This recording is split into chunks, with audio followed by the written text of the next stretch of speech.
Yes, everybody, welcome back to the Irish Hotspur. Welcome back, Spurs fans, to another Champions League evening, and it is a must-win against Copenhagen. We're at the Tottenham Hotspur Stadium. Looking forward to this one because this feels like a very winnable game. This feels like a game where hopefully we can see some improvements in the attacking play. I think Thomas Frank has gone with a relatively good lineup here, one that I would have probably gone with. I mean, we knew that Jet Spence was probably not going to feature.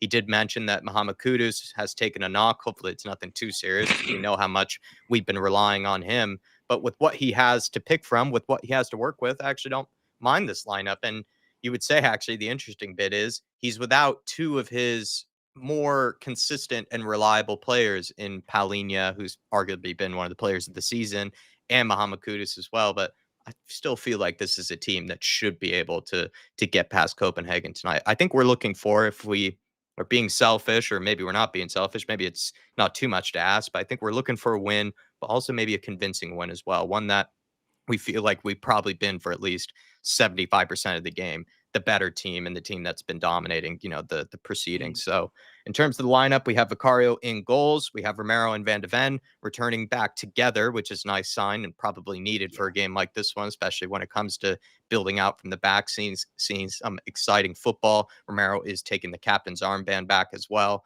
from Van de Ven. Pedro Porro, as well as Destiny Udogie, are in the lineup. So it is a back five or back four and goalkeeper that we've been quite used to over the years. And then in terms of the midfield, it's going to be Bentancur probably holding things down in a deeper role with Pop Matasar alongside him. And then Xavi Simons, you would imagine playing in the number 10 role with them. And then on the left, you would think it's going to be Wilson Odobert. Good to see Wilson back into the team. I do like the guy, but we need to see a bit more from him. Randall Colomwani is up top. Loving what I've been seeing from Colomwani. I think so is Dave, but we just kind of wish he was given a bit more service. Hopefully that can happen tonight with the likes of Xavi Simons, Wilson Odobert. And then I'm not sure if it's going to come from this guy, but Brendan Johnson on the right side there returns to the team.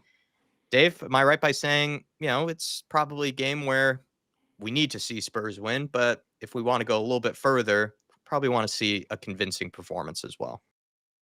I think we need both, and I think one hand sort of washes the other. I think a good performance will bring about a victory, Jack. I think when you look at it, I think inadvertently we've sort of put the pressure on ourselves. Like when the Champions League draw was given, we had a lot of winnable games at the start of it, and then the end of the last 3 or 4 games were always going to be difficult, and we had to do the bulk of our work heading into them fixtures because the reality is we just don't know. We didn't really know what we were going to be, but also, there are fixtures that if you lose them, not that you expect it, but you can sort of understand it. So for me, like the bulk of the work had to be done early, and I just think the draw away to Bodo Glimt and the draw away to Monaco have really put an added amount of pressure that didn't really need to be onto today's game, especially off the back of Chelsea and Newcastle as well. It puts Yeah. massive pressure on getting 3 points today, but look, if we scrape over the line, yeah, our fans going to be happy about the style of play again. No, but will fans moan? No, because all we want to do is win games of football at the end of the day. But I do think, with Thomas Frank, I think Van de Ven and Spence have put pressure on him by showing a lack of respect, towards him in terms of blanking him after the game.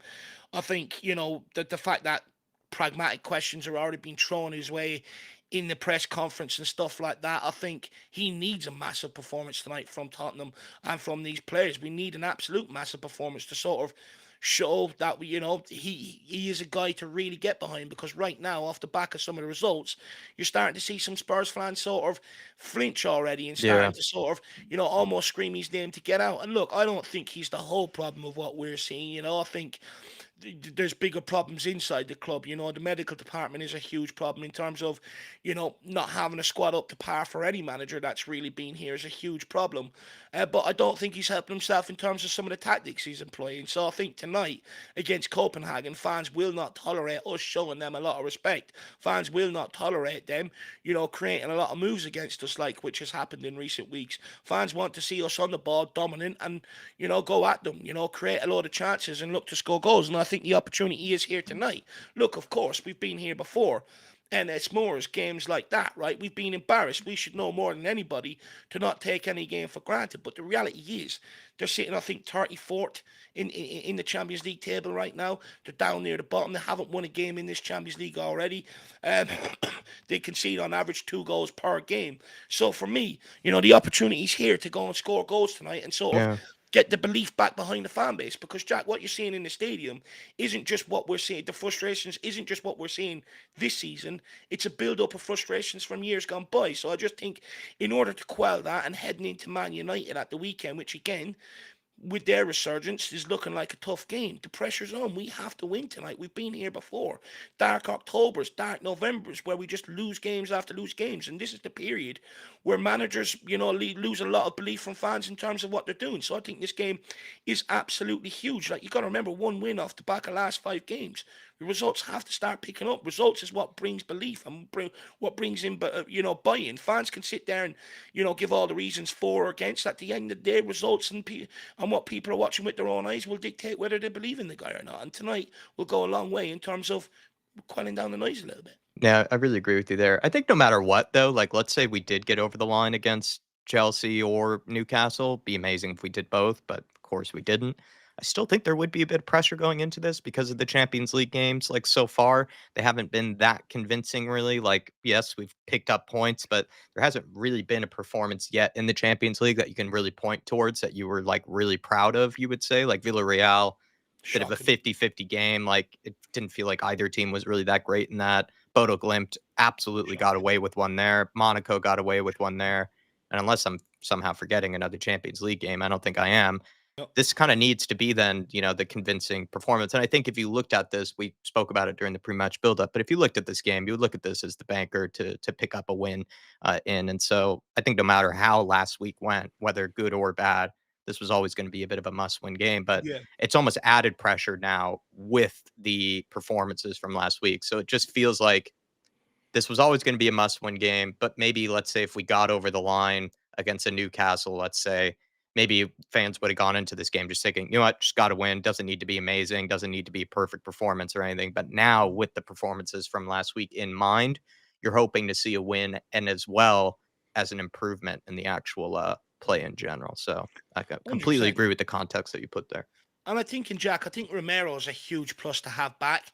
Yeah. In recent weeks, we've relied on Vicario a hell of a lot, which shows we are shelling chances left, right, and centre. And that defensive solidity that we did have with Romero and partner in Van de Ven, it is the basis of helping us to go and win games and put points on the board Yeah. at the end of the day, sort of not conceding as many chances as we did last year. It's sort of all built around that. And look, I'm not knocking Danzo. I really like Danzo. I think he's done a good job since stepping in. Yeah. But the reality is, when he comes in, we do set the hand to sort of concede a lot more chances and stuff like that. So I think having Romero back is a huge positive for Spurs fans and hopefully a huge positive from Frank, because in hindsight, sort of rewatching parts of the Chelsea game, they just left Kevin Danzo on the ball. They pressed everybody else, left Kevin Danzo True. on the ball, and just waited for him to sort of give it away. Whereas with Romero, he doesn't really give it away in that fashion. So it Well, sort of yeah. just helps bring a different dimension, and hopefully we'll look a little bit better in possession as well, Jack. Well, I But just yeah, no, sorry, finish no, what you were no, gonna go say. on. I was just going to say, with the starting lineup in general,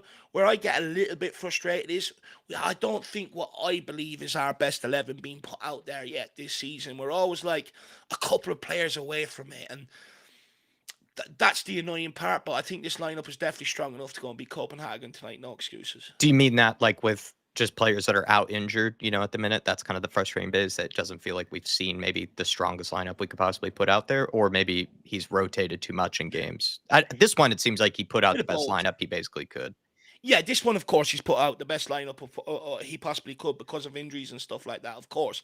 And he's protecting Paulinho. Hopefully, he's protecting Yeah. Kudus by not even having him in the match day squad and protecting Spence. Fully understand that. But, for me, like, I think, that defence and the goalkeeper is exactly what I would classify as our best back line. A doggy down the left-hand side. I think it just opens up the left a lot more rather than having to constantly come back inside, which contributes to some of the horseshoe football. I think, Paulinho and Bentancur in the double pivot. I really like the fact that Mwani's back in there. Of course, Kudos off the right. And then I'd like to see Sarr in the 10 and Xavi Simons off the left. But it's something that we're sort of yet to see this season, and it's starting to get a little bit frustration position. But because I was just thinking about that, looking at the lineup, I was like, you know what, that's close to nearly our best team. But it's like, how many times have I said that this season? It's never Yeah. really fully been our best lineup, which is slightly frustrating. And on the Romero Danzo bit, like you said, I think Danzo is a wonderful, wonderful backup. I feel blessed that we brought him in. He's Oh probably yeah, the best backup rotational center back, one of the best in my lifetime, maybe as a Spurs fan, really. Like I mm. would go that far. I know it's not been too long of a stint that he's had with Spurs, but he really has been just one of those guys He's that you been don't incredible really since we signed you him. know, you don't really blink, twice about him, coming into the team. But the difference is that as good as Danzo is, Romero, in my opinion, and I believe is your as well as yours, he is a world class defender, and that he Yeah, is good at nearly everything, yeah, and excels in almost nearly everything. And then that can be just an automatic lift in terms of the quality and the performance in general. Like we know with Romero, he's a set piece threat. We know as well that he's a no nonsense defender. He can clatter through people, set the tone initially, where if some striker has a bit of confidence about him, he can be that guy that can humble him sort of straight away. But then also playing out from the back, building out from possession. He's one of the best, if not, in my yeah, opinion, the best practically in the world in terms of that. He is, in my opinion, probably the best passing center back I could really name, in terms of his ability in that regard. I know it's high, oh high yeah, praise, but I do watch plenty of other center backs and plenty of other teams. And the passes that Romero can play both over the top of the back line, through the midfield, on the ground or on the floor, just in general, the passes that he tries to pick out. And when he's even put under pressure, if it's a high press, he is unbelievable, really. And it's going to be a pleasure to have him back. And even though it was 0.05 XG, there wasn't really anything to get behind in that Chelsea game. I did think we actually started to look a tad better when he came into oh the yeah. into the team the other game against Chelsea. But it is It's good to back because have Romero back. he's another one of them players that even when he's being pressed, he can sort of bring that calmness on the ball because he's so good and so comfortable with it. I think that's a huge asset that many people sort of overlook when it comes Yeah. to Christian Romero. But just in general, when things are going wrong, to have your captain back, I think is absolutely Yeah. huge.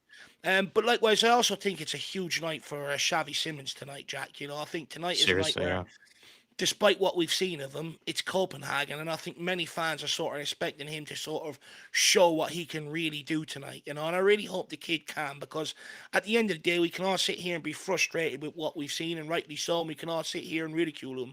The reality is, we fucking need him, and I think he would be the key to unlocking someone like Kolo Muani, getting him in goal scoring positions. We know he has a pedigree of finishing everywhere he's been, so it's about, if Xavi Simons can come to the party and start linking up with Colin Mawani, then there's light heading into the likes of Man United, Newcastle away, the North London Derby, which is also coming up. So it's a huge night for Xavi Simmons to sort of a confidence builder, in my opinion. And I think if we can get Totally. him going, then you also get Colin Mawani going. I think Colin Mawani just needs a goal before he's ready to explode. I think Xavi Simons needs to have a good game tonight. I think it's against a beatable team, beatable opposition, but it is a big night, Champions League as well. It's set up for him to have a good game, really. And of course, you want to be tactically spot on to give him opportunities to shine. But in my opinion, I think it is more on Xavi Simons Yeah, trying to show us what he's capable of. Whereas with Kolomoani, with other players, I would say, yeah, they have been maybe a little bit let down by the style of play and sort of the tactics, but I wouldn't really give Xavi Simons that excuse. But plenty of people have said, you got to be patient. You got to give people plenty of time. And maybe in modern football, especially in this day and age, you're not maybe given as much time to impress, as maybe you were years ago. But that's just the nature of it is, it's kind of whatever, tough luck really. So Xavi Simmons does need to impress. And this is a great venue, a great opportunity yeah. to do it. Just before we greet the chat, I did notice that Gareth Bale is on the Paramount Plus crew tonight, so that's maybe a good sign, maybe a good luck Hopefully. for us as well. World class player, world class Spurs player, one of my favorite Spurs players in my lifetime.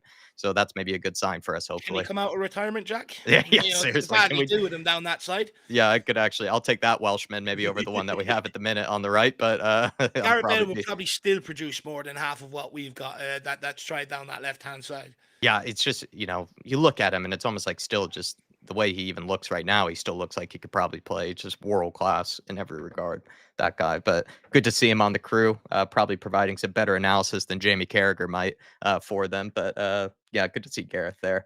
And good to see you guys with us. Please smash the like button while you're piling in. Thanks for picking us as your watch along destination. Thanks for picking us as the people that you want to spend your evenings with, at least for the Champions League. It's really good to have you all here. And let's get this show underway. We have Patrick Thomas in the house, Harmless Potato, DB. Good to see you, DB. Saying Dave obviously was having a second help of cake. I mean, can you blame him? Can you blame him, DB? Big up to you, sir.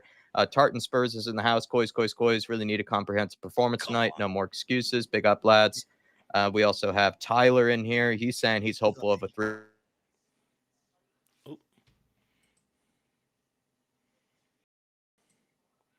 Is that me that's after freezing or Jacka? I think it might be Jack. So I think I'm left on the screen on my own for the moment, guys. So yeah, you're with me. Let me find out where Jack was in the chat here.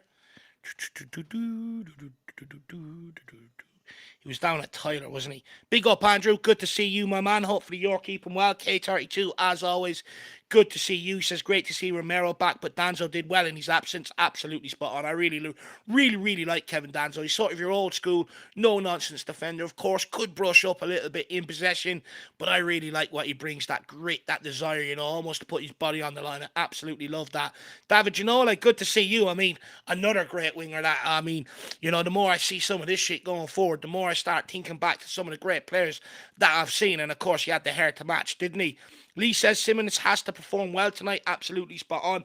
Me and Jack were just saying that. I think tonight, look, I'm not expecting him to go out there and sort of, you know, run the show tonight, which, you know, I think he has the ability to do in time. I'm not expecting him to go out there and run the show and sort of, you know, dictate everything. But I just want to see some stuff tonight. And I think, for me, I think it's I am willing to give Xavi Simons a little bit of time. Don't get me wrong. I find it very frustrating. And to be fair, I was probably one of the only ones out there that wasn't absolutely hyped up over the signing. I sort of did have my reservations and question marks.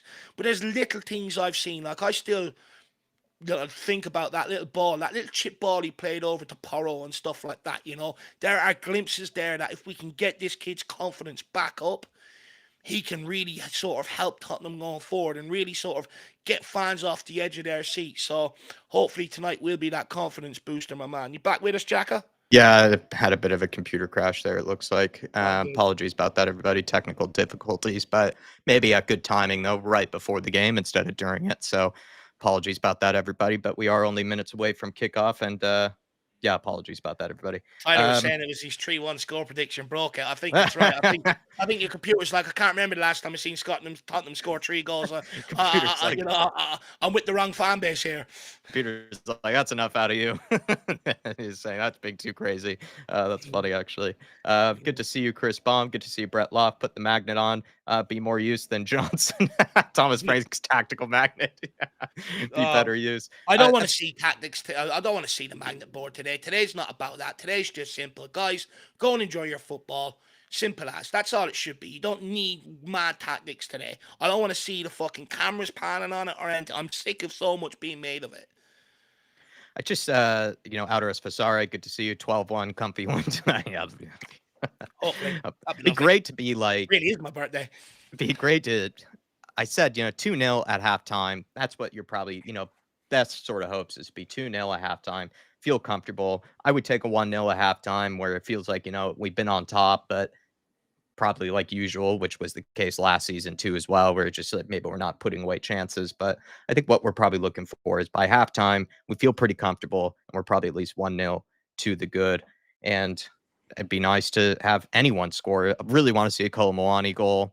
It'd be great to see Johnson score as well, shut us up. But the thing is with Johnson is that I think under Thomas Frank, he has been exposed a little bit where we just know that he is a very limited player. And since the attack has been so woeful in recent games, it almost has exposed, I think, his weaknesses really as a player or his lack of ability, really. So it's almost kind of worked twofold. Whereas Dave has rightly said, like, as much as, you know, a lot of us, including myself, are frustrated with Johnson, Ange did kind of get the most out of him. Whereas Frank, you know, just at the minute hasn't. I think it goes both ways. I think Johnson offered more, he would be able to, you know, show more. But at the same time, you know, if you're a manager and you're dealt certain deck of cards, you got to be able to work with what you have. And maybe in Johnson's case, just hasn't been able to unlock it. But we'll see. Great opportunity for Johnson tonight. Great opportunity for Wilson Odebear, someone that I think Thomas Frank was starting to take a liking to because he was picking him over Johnson. But then Odebear was picked up that injury and in Monaco, he's someone that, he shows flashes. He's almost a bit like Xavi Simons, where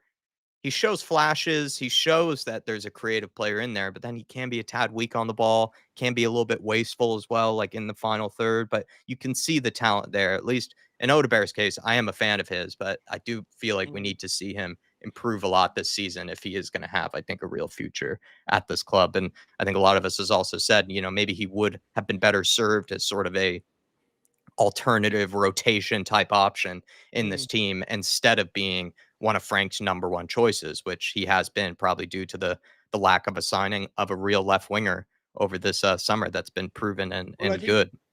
I think the reason why Odegaard continues to get selected, Jack, is he has shown flashes of brilliant, and I think he does And he do is a lot brave. more than Johnson Yeah. in terms of getting on the ball, going at his man, more than Matisse Tell stuff. It's just the end product hasn't been there, but he does offer more than what the other couple do. So I can understand that sort of selection in that regard. So, look, big night for Udaber as well, because at the end of the day, Jack, I do like Udaber. I just think he's one of them. I just think he needs to go out on loan away from Tottenham and sort of go and show his pedigree and learn a little bit more. But Yeah. look, it's games like tonight where he can sort of go and make a name for himself. At the end of the day, that left wing spot is still open, and it's a night like tonight where if he can run at his man, cause problems, grab a couple of assists or even a goal and assist tonight, all of a sudden he's nailed down that spot for a good run, which then gives him a chance of going on and succeeding. So for me, it's nights like tonight where he has to take the opportunity. If he can't show up tonight and deliver a killer cross or something like that, then you've got to question the talent. Same with Brennan Johnson. Just quickly also, it's going to be interesting to see how Spurs deal with the old-fashioned 4-4-2 that's going to be employed against us tonight from Copenhagen. It'd be very interesting to see how we get on with it. You know me, I love a 4-4-2. I think with Odegaard, just quickly, I think what James was saying the other day, or just during the pre-match buildup, what we sometimes lack from certain players is that bravery to go forward with it, to actually try to Yeah. make something happen. And I think that is one of Odegaard's positives, like Kudus as well. Yes. They Yeah. are always, he's brave to try things. He Spot doesn't on. seem to shy away even when he does make mistakes. I just think with Kudus' case is that he has the strength of 100 men, it feels like Kudus, compared to Odegaard. Odegaard doesn't have that sort of strength on the ball, but he is willing to try to make things happen. And he doesn't really hide, let's say, like maybe other players tend to. So that is one of the positives you could say about Odegaard, and maybe why Thomas Frank has liked him. But we're about to get kicked off here, Dave. Daniel Larson with a funny comment saying, come on, you Spurs, let's see some successful sideways and backwards passing today. And if we're lucky, maybe some forward ones as well. That was also the kind of the damning thing about the Chelsea game, is that I started to lose it when I was saying to Dave, we can't even pass backwards at the minute we're playing that badly. Like, we were giving it away passing backwards. We were giving it away passing sideways. That's when you really know that you're playing terrible, if you can't even hold on to the ball when you're not even trying to go forward literally at all. So everything needs to improve from last performance there, Daniel. 100%, man. That's a lovely pendant Romero's after handing over there, by the way. That Spurs one, that's fucking gorgeous. Absolutely gorgeous. Thoughts on this referee, Dave? I haven't seen him before. He doesn't really strike a bell. I'm not sure if I've seen this guy. Do you know what? He doesn't have a fancy haircut or anything like that. He actually looks like an official that's ready to actually do his job tonight, Jack. I hope I don't eat my words, but on the face of it, he looks like an official that, I sort of can trust tonight, which will be interesting. Like I said, I hope he doesn't make me eat my words. I really can't wait for this game to get underway. I really do hope, Tottenham take the game to them. I think this game is down the sides tonight. You got Power and Udogie either side, both playing on their preferred side, on their preferred feet, which means we should be a lot more direct down both sides, and we should see a lot more out of the left-hand side. This is something I've tried to highlight with Destiny Udogie compared to Jade Spence. I don't think there's too much between them defensively, but I think going forward, down this left-hand side, Jed Spence playing with his right foot sort of hinders us a lot, because a lot of the times he's checking back in or dribbling through the centre and stuff like that because he only trusts his right foot. You look at Chelsea there at the weekend, he went to hit an outside of the boot ball down the line because he doesn't have a left foot whatsoever, which hinders how effective and how quickly as well and how directly we can go down that side. So I'm looking forward to having a doggy back in here tonight, and hopefully you will see Tottenham pose a big problem down the right and the left-hand side tonight.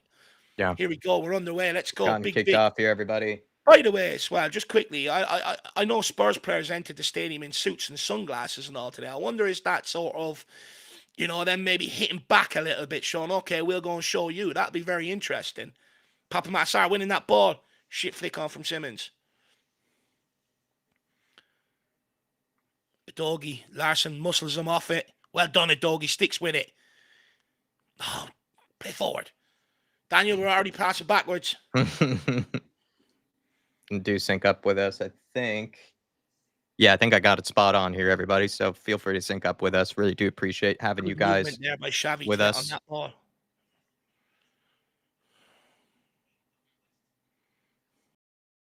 Van der Ven. Good ball down the line. Here we go. Here we Destiny go. Dogie gets Listen, forward into Wilson, Go. plays it back to Dogie. Oh, Not bad play there. we'll take that though. Corner kick. This is Frank's bag. Let's go. It's what we're good We're at. already playing forwards.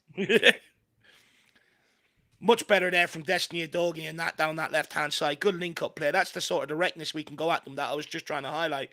Pedro Porro, let's get a good delivery. His deliveries and passing has been atrocious so far this season. Well, prime example from also the Chelsea game. We couldn't pass backwards, we couldn't pass sideways, and we couldn't even do our set pieces. All the things we're good at. Sideways passes, backwards passes, and set pieces we couldn't even do versus Chelsea. Come on, get a good ball in here. Porro. Towards the back post. Sorry, not bad delivery. Open. Oh, not a great touch.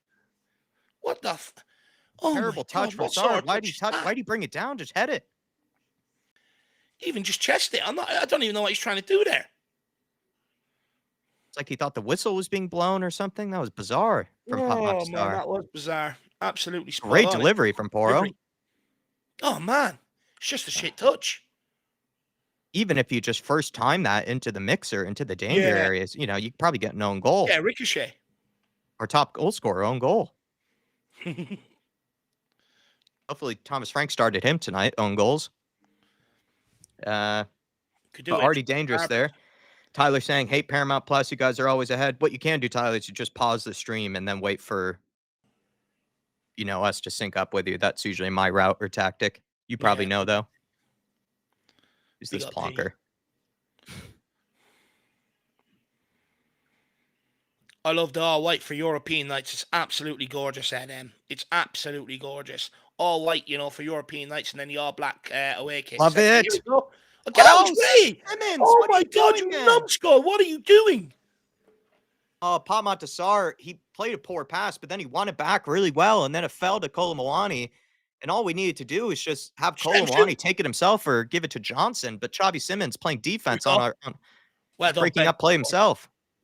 Good back. There's no need to go back there, man. Yeah, I don't need to go backwards there. I agree. He done well winning it, and then he's just passed it backwards. Come on, Benty. Oh, love it, Wilson.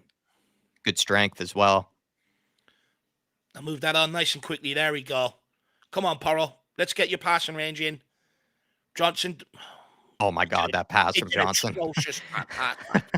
That pass from Johnson. You really just, sometimes it's like watching a 10-year-old. Just hold on to the ball and get turned. Look at Wilson's first touch and pass compared to Johnson's there. That's just the night and day. Romero. Johnson's playing on a perfect carpet as well, and he's bouncing around and bobbling. That's good ball. Not that ball. Here we go. Ball. Let's get Dougie. Get your head up. Get a touch. See Wilson. Get your head up, kid.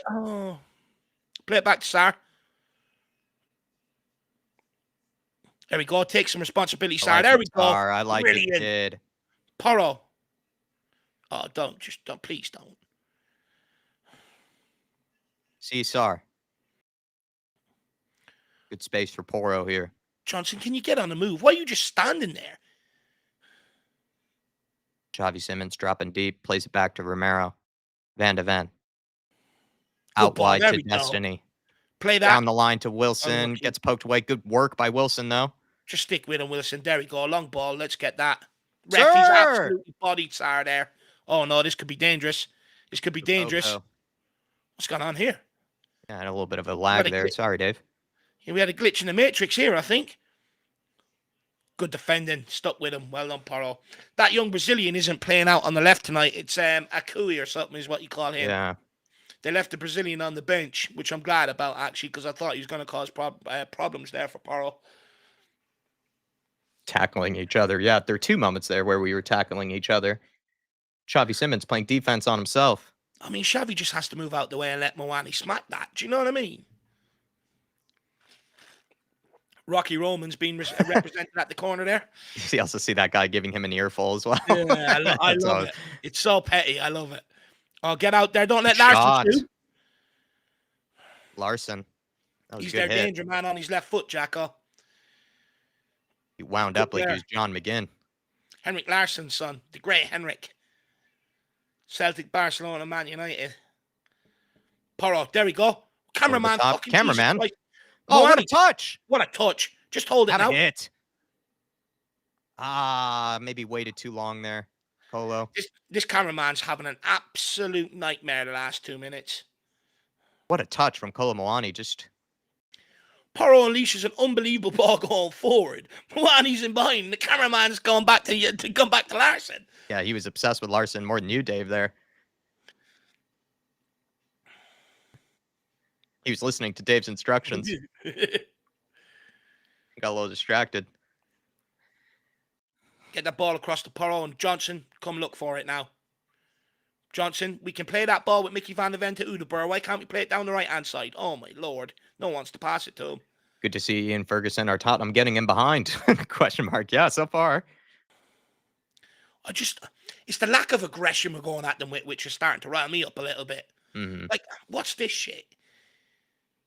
Back to Porro. No, there we go. Good ball. Simmons. Go forwards there, man. We pay you to beat your man. We actually pay. Yeah, that's what I'm saying. I just feel like Xavi plays backwards more than even Bentancur does at times. Good turn from Wilson Odebear. Or sorry, Destiny Udogie. Great turn. Xavi. Have it. Xavi! It's blocked. Takes a block out for a corner. Let's have that. You can see the frustration on there. That's absolutely brilliant from Destiny Udogie. That was a great turn from Udogie. I mean, our fullbacks are showing fucking the forward players how to do it.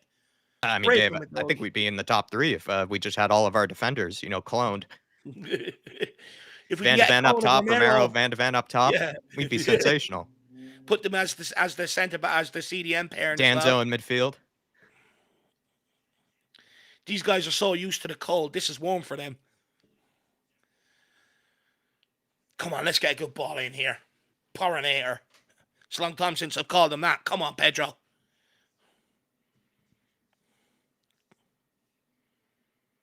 Not a bad delivery. No one on the end of it, though. Good job, Wilson. Good job, Wilson. Good job, Wilson. What a ball. Johnson! Oh, it's horrific. It's absolutely horrific. What a ball from Wilson Odebear there, Dave. It's an unbelievable pass. That's standing now 5 blue balls for the season. Touch of a terrorist. Oh, my Lord. What is that? I mean, what chance have you got when that happens? Oh, he doesn't even touch it, even. He doesn't even touch it, but then it's this. I mean, just put it back across the goal, and he just miskicks it. He's just shit. Oh, Lord. It's back to playing with 10 men. It's like the standard has been lowered to a nursery level at this point. It's unbelievable from Udeberg, by the way. What a ball. Didn't even know he had that in his locker, to be fair. He's had a bright start, Wilson Odebear. Yeah, he has. Let's get it. Bentancur, get your head up. Play Xavi there, man. Porro quicker, even. Yeah. We need to go back to Romero there. We want to show some intent here. Put them under a bit more pressure. There we go. Come on, Porro. Please go forward. Thank you. Johnson. Oh, my God. He's probably one of the easiest men to mark in football. He does the same thing every time. Get the touch, turn backwards, pass it back. He shits himself with that tiny bit of pressure as well because he knows his first touch isn't going to be good. Come on, Pappy. See Xavi if you can. See Xavi play through the middle. There we go. There we go. Good spot, Jack. Come on, Xavi. Oh, my Lord. Too weak. Way too weak. Good win by Sar. Come on, Saurus Rex. Good idea. Keep running, Xavi. Keep running. Unlucky. Great idea from Papa Matasar there. I don't even think that was a bad ball. Xavi just needs to keep running. So far, like that, Sar and Udogie have took and Udeberg have taken responsibility so far going forward. There we go. Good pressure from Rodrigo. Bentancur, man out of hell there. Well done, Destiny. Brilliant. That's a throw in. Let's keep the pressure on. Let's go again. Letting Evelyn saying the stadium is empty. Yeah, geez. It's not a good sign so early in the season, is it? And you can't use the excuse it's a midweek game and stuff like that. I'm sorry. You know, I've seen midweek games being sold out before. I'm not having it. Doesn't look good, that. Although, in fairness, it's only one section, is it? One small section. It's probably it's probably the south stand, maybe towards the back. I mean, the thing is, it's most expensive tickets, and then the way the team's been playing. Also, it is Copenhagen. You know, it's not like we're up against Real Madrid or anything. We'll just pretend it's the City Stadium, to be honest. We'll just ignore it. Just pretend it's the Etihad. They're just bringing in pictures from the Well, Etihad. fewer fans to boo the players, so they should be happy. If we want to be petty, towards what the players have said, fewer players to bother them, or fewer fans to bother them. Dan says that's the North Stand. That's a North Stand. That's where you're right beside the sort of away fans. I mean, oh my God. The North London Derby in there was horrific, Jacko. Because I'm a big guy, naturally I sort of stand out, and you have people pointing at me, giving the wanker sign and everything else. It was horrific abuse I took that day. But I'm not going to lie, I absolutely loved it. It's sort of like, I like that bit of argument. Oh, Bentancur! And it's fucked up by Simmons. Yes, Xavi. Yes, Sar. Into Xavi. Sar, just play it sooner, man. Win this Bentancur, lovely from Bentancur, lovely from Romero. Drive Van de Ven, you've got the speed.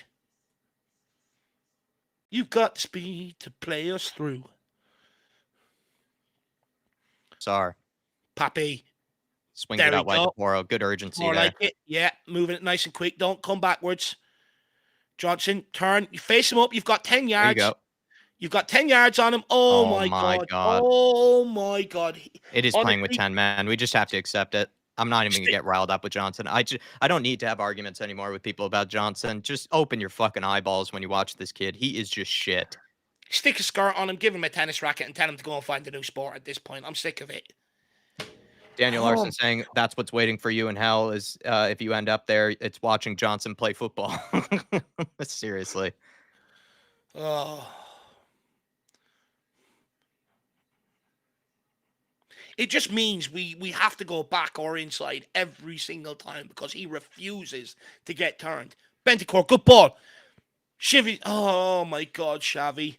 Well, also the frustrating thing about Johnson, right, is that when he doesn't do anything when he's facing his man, right? He's useless and hopeless. But then he makes that run, and it's a good run.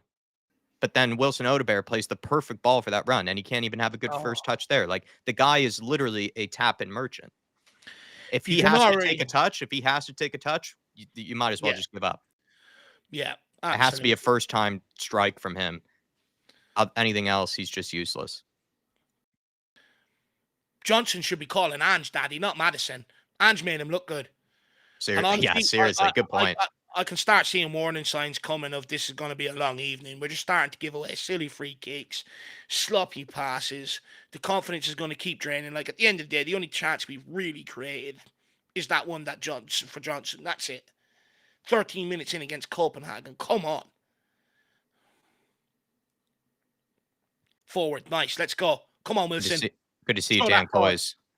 Big up, Dan.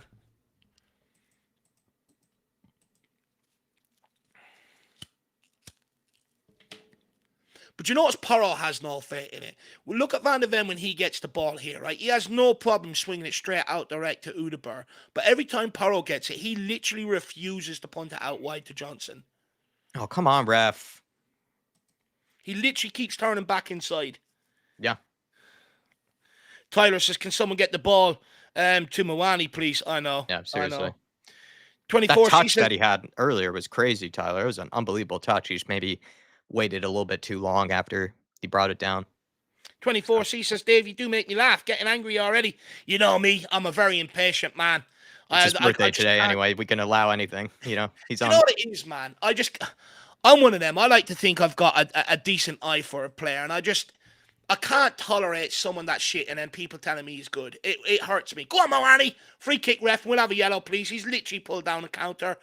Thank you very much. It's brilliant from Mwani there. Nice and direct. Brilliant. Look at that. Gets turned. Runs at his man. Thank you. Goodbye.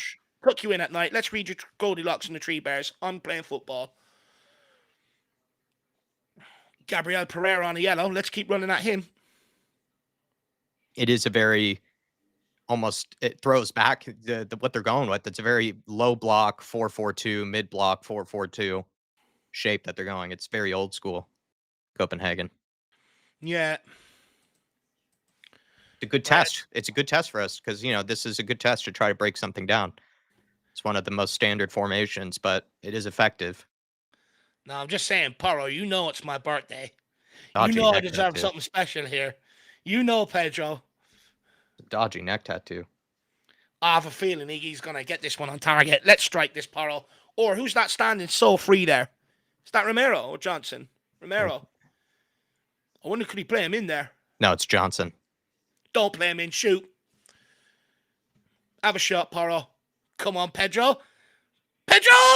Ooh. He heard me. If that was Romero, he plays him in, by the way.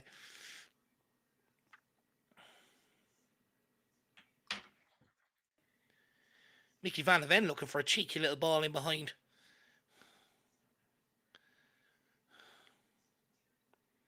Right, win that. Just make light work of this. Don't make your life difficult. Oh, my God, what are we doing here? Oh, my Lord, what are we doing? Bentancur, that's just classy. That's just composure. Playing football, tennis there, and Bentancur just cleans it up. Romulus. Let's go, Romy. Porro. Good ball into Bentancur. Out to Johnson, just for him to go backwards. And he's telling him to go to Vicario. I'm pretty sure. Oh, what a touch by Bentancur there. Simmons just playing. Wilson, well done. Xavi, good well ball done. Out wide. Here we go. Come on, Destiny. Come on, Destiny. Oh, I don't mind it. I don't mind it. At least someone's had the balls to have a fucking shot. Bentancur was absolutely brilliant in the build-up to that play. He cleaned up the move and then got us moving forward. That touch that he had was brilliant. There we go, Sar. Go on, Sar. He's yours. Eat him alive. Out there, Johnson. Put pressure on kid. Well done, Vic. Well done, Vic. Bentancur, that's poor. Chasing after his own mistake, though. There we go. He's got a point to prove tonight. He doesn't like the expose from Jamie Carragher. Johnson, why are you reacting so late to that, man? There we go. There we go. It's all yours. Romero or Pedro Porro.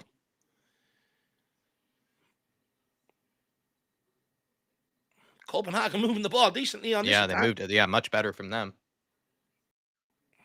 Please don't sit off them. Don't let them get comfortable, I beg.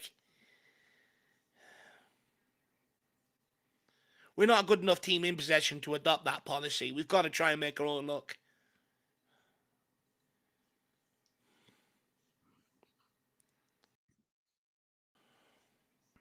Oh, Lord. They have their own Brennan. They have their own Johnson. Good ball. Get your head up. Get your head up. Wilson's there. Get your head up, please. Yes! Come on, Johnson! Johnson again. Ole, ole. Come on, boys. Johnson again. Johnson again. Johnson again. Ole, ole. I am shameless. Come on, Johnny. Is he crap now, says King Huddle? Yes, he is. He is. John Aldinho. He's still crap. But John Aldinho buries it. Fair enough. I don't know what the goalkeeper is doing. There. It's actually a good finish there from Johnson, to be fair. That's one thing he can do, I suppose. Someone says definitely a pass. I think he went for the finish there. By the way, who played that ball over the top? Xavi Simmons. So sexy. What a ball. I don't know what the goalkeeper. What is the goalkeeper doing? I've seen players shank them from there before. It's a good finish. Great ball. It's a great ball. I don't know what the goalkeeper is doing. Great touch. Good finish. Yeah, goalkeeper came out way too early. But that is a great ball over the top by Xavi Simmons. And that's exactly what we've been missing. Just little balls like that to release people. Brilliant. Brilliant play. Goalkeeper's had a howler there. I just don't get why he's being marked. Like Johnson has a defender right next to him. Like I don't know why you would come out there, but we'll take it. It's like the Villarreal game. Good touch by Johnson though around the keeper and then good composure to finish it. There we go, Xavi. That's why we signed you. You know what you say, Dave? Broken clock's right twice a day. You know, yeah, with this touch. And that is the conundrum of Brennan Johnson. He was an absolute terrorist up until that moment. Finds a way to score a goal while still being absolutely useless. Twitter's going to be a nightmare tonight. All the Johnson boys will be out again, crowing for the first time since Burnley. They're like hibernating. King Huddle, what's your Twitter handle? You'd definitely be at it. And now Drewski as well, probably. I love Drew, though. I do love Drew. I love you too, King. Good ball forward. Play.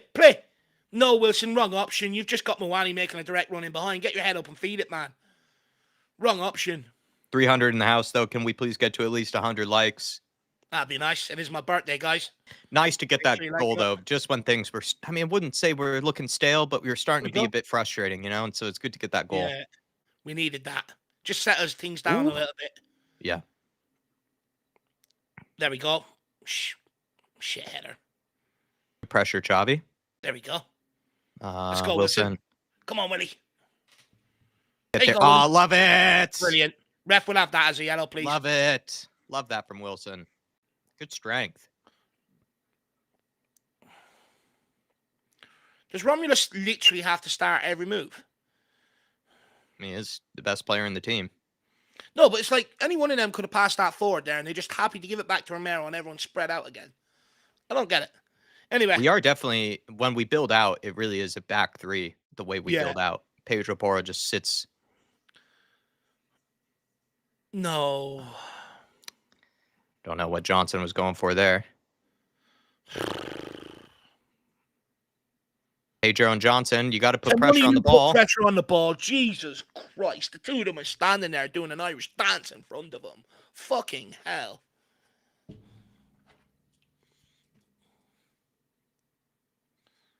I'd love to see Moani get an opportunity created for him tonight. Yes, Bush Ranger and Dan. I think Dave is going for an Indian tonight in terms of takeaway. Yeah. Well, I'm still trying to decide. I think I'm, because I am going out for an Indian dinner tomorrow with the missus. But is it bad to have Indian 2 nights in a row? Let me know, chat. Definitely not. If not, I could mix it up and do something. I have different. Mexican food every night, so I shouldn't be judging. Fair. But the thing is, with Mexican food, I do feel like you can have healthy options. When it comes to Indian food, Yeah, maybe not. I don't think there's a lot of health in that. It's just very, very tasty.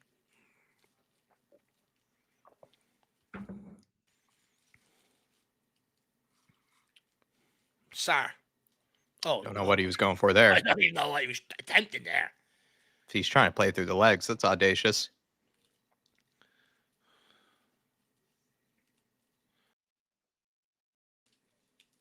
Rami onto Porro. He wants Porro to move wider and more forward. Porro. Stay on side, please, show. Oh my lord. Oh, Jesus. I really this is what I mean with Johnson. How does he do shit like that? Like, the ball was like a 5-yard pass and he balloons it all the way back to not even Vicario, like just over Romero's head. It's actually just impressive at times. It really is just impressive.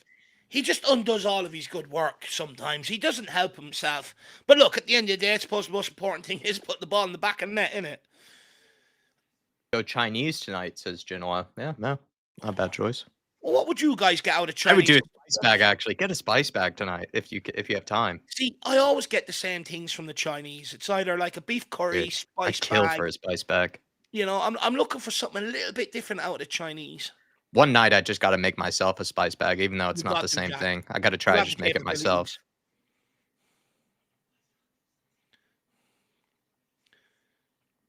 Javi's growing into the game. Yeah. A doggy. Simmons. Good ball by ball. Xavi. Good idea. Go on, Sar Sar. takes it away. Give it back to him. Let him swing it in. Well done, Back to Xavi. Sar. Good run from Wilson. Coronator. See Bentancur.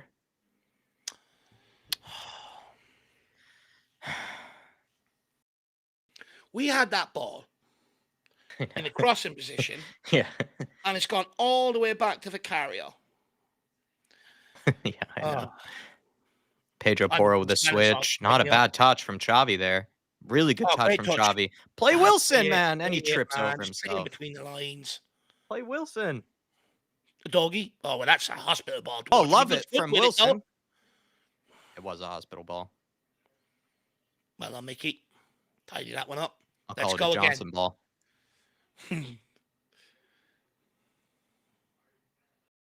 Van de Ven. Good ball. Oh, Good ball. Wilson. So lovely. Here, Destiny. You got to play Moani earlier. Oh, he was trying to find Johnson. Johnson was wide open. That was not a bad idea. It's not a bad idea, but I just looking at Moani was ahead of his guy there. He could have swung it in. Well, Let's have a look. Maybe he was I almost offside. think- No, he's on. He's on. Look at Moani right there. If you can just get that across and give him a chance.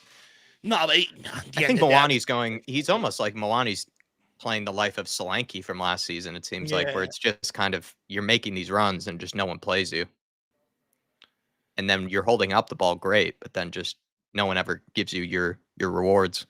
I will say though, Destiny Udogie and Odebear, I think, have been the players of the match so far going forward. They've been very bright going forward. Where's the back post? Oh, Sar was there. Crack it. Oh. I think that was Johnson. Not a bad Tyler, first you know touch me, from if that Johnson. was in FIFA, I was having that shot there.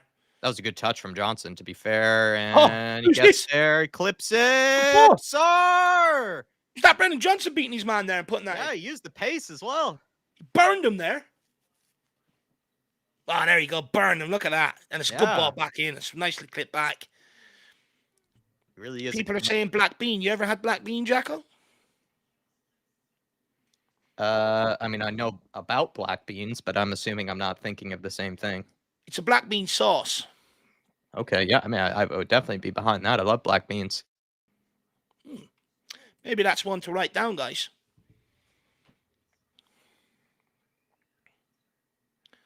I do like a Szechuan sometimes, but it varies on the place. Like, it's very hard to get a real sort of nice Szechuan. Romulus. We need more corners. I need a goal from him today. Land of N. Porinator.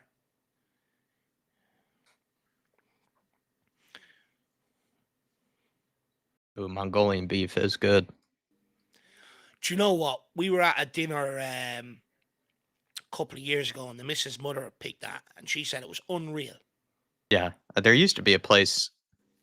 I'm not even sure if it's a chain anymore, but there used to be a chain called Mongolian Grill, and it was really good. Q7, I love everything Adoji does until it's time to cross. Yeah, fair. Yeah, seriously. Yeah, he is kind of frustrating in the final third. Copenhagen, this is their first attack in a while. Pedro Porro does well.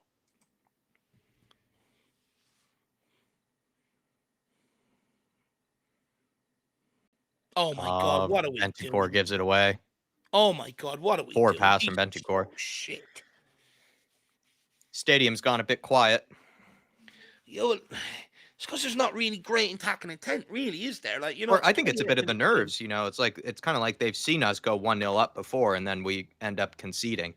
But I just think it's the intent, you know. We're happy from minute one, we've been happy to sort of be slow on the ball. You know, Romero taking 10, 15 touches, moving it sideways to Porro and stuff. It's like, I'm not being funny, but these are absolutely crap. They've offered nothing. I think Spurs fans would just like to see us take more sort of risk, you know, put more balls in the box. But at the end of the day, we're 1-0 up. Vicario, don't make him your best friend. He's going to lure you into a false sense of security.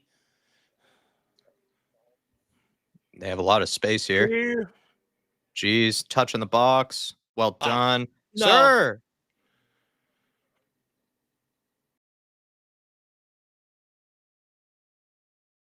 What's going on here? Free kick to Tottenham. Who's down? The goal scorer. Get the magic sponge on.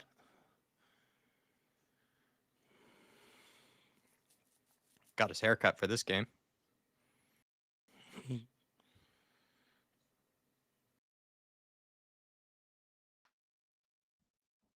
That's probably one of the best things about being a footballer is you can get your haircut literally every week.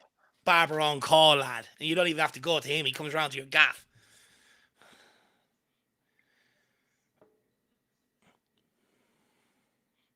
A doggy, good ball. Good pass back by Bentancur, and Doggy gives it away. Copenhagen have the ball here. Good pressure high from Bentancur. Yeah, Bentancur does well there.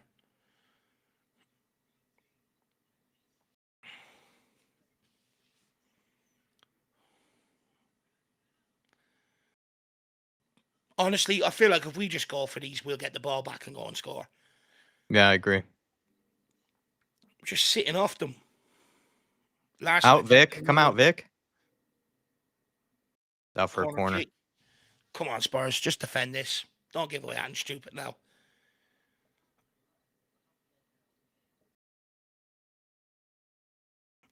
Spurs fan race has turned over possession again. So sloppy playing out. We sometimes I think that's a big problem with this Tottenham team. When we go 1-up, we do tend to make a lot of sloppy errors off the back of it. We sort of tend to get a bit confident. He's a man. He's practically licking your man's eardrum there. Brilliant. Great shithousery from the Tottenham fan. Deal with this. Good catch by Vicario. Nice and strong there. Can we get a quick release?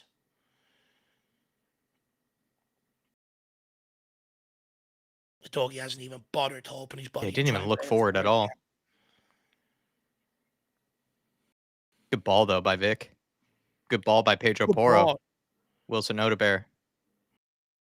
Oh, my God. Why are we tackling each other, lads? We're doing it again. We're tackling each other. But this is Xavi Simons as well, though. Like, why is Xavi Simons coming right next to him? This is some of the shit when we go 1-up. That is why we end up conceding rather than just stay where you are, Xavi. Why are you like coming right next to him? You don't offer anything if you're standing right next to the guy. We've gone up and we've just sat off them, giving away sloppy possession, and this is how teams end up getting back into games against us. You know, where's the aggression to go? Right, we've got one. Let's go and get 2 and 3 and get this game over with. Oh my God, I'm sick of the backwards passing, man. It's every fucking game.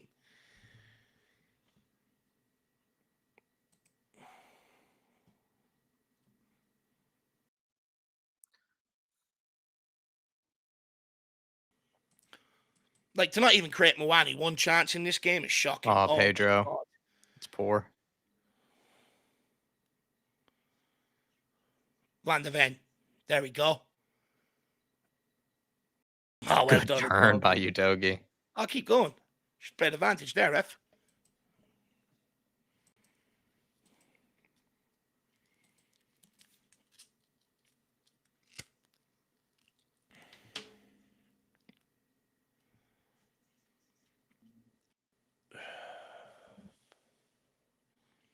Switch of play. Well done, Johnson. Had work there to keep that one in. Bentancur. Moves it on to Van de Ven. Van de Ven into Sarr. Can he get his heads up? Good turn by Sarr. Can you play that out to Johnson? There we go. Johnson, come towards it, man. Or make a run in behind. It was so easy for the defender to read that. Because he's flat-footed, Johnson. Well, he's not doing anything. He's not coming towards the ball, and he's not making running behind. He's just standing there. Well done by Sarr. Good win by Sarr. Al Dante, how long before Thomas Frank's face mask is taken off and revealed that he's Gareth Southgate? That's funny. Big up, Al Dante. Good to see you. That's actually very funny. We are a bit like a Gareth Southgate team. Get in there. Oh, come on, win this. Okay, good turnover. Into Colo. Lovely by Colo. Why are we tackling each other? Holy shit. That's like 4 or 5 times this half, Jack, we've tackled each other. What is going on? Why are we tackling each other? Oh, my God. I'm sorry, but this has been a shit watch. It's so much defensive football that we tackle each other. Nope, you're going forwards there. Not supposed to go forward.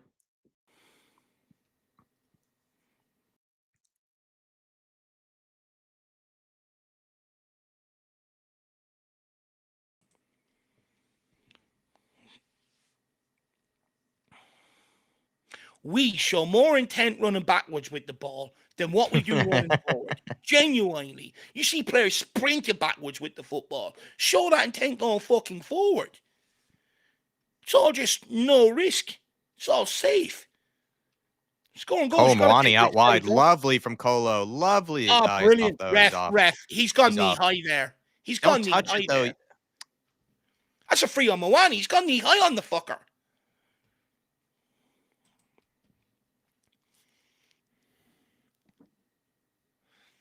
The fact that he's now having to start drop out wide to get the ball is shocking. This is Copenhagen, by the way. Come on, Spurs. Yeah, they seem very beatable. You would hope they'd tire later on in the game. We can run all over them a little bit. I just think if we just show a bit more quality going forwards, then we actually will put 2 past them, no problem. was even just a bit more intent. There's too much balls being played, across the back line and stuff. Oh Oh my my gosh. God, lads. Someone, please. Mickey got Oh my God. He too got many lucky touches. there. Yeah, too many touches. Ref bailed him out there.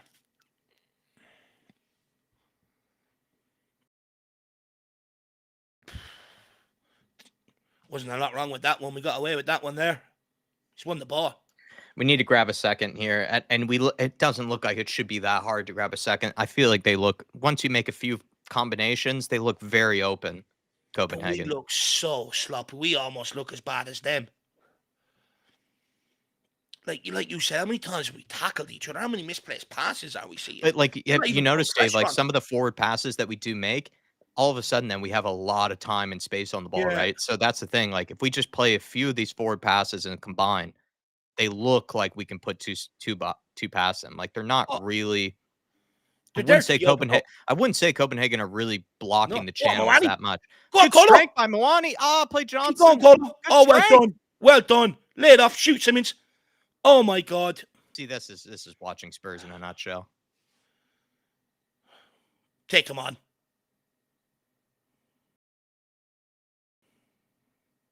See Simmons. See, that's an example. Just play Simmons there.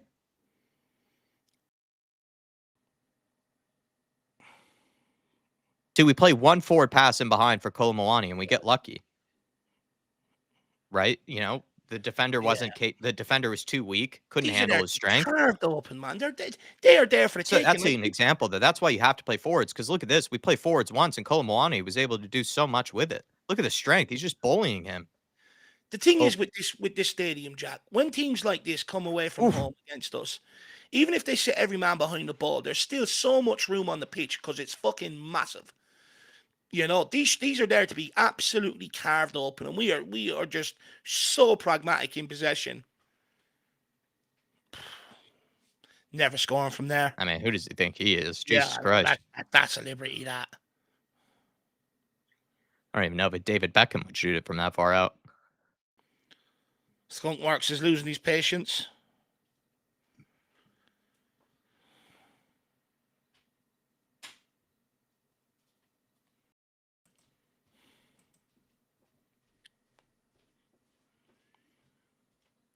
Just give it to Hotspur and let him run there. There's just no need to do I think we need to continue down the. Oh, lovely ball from.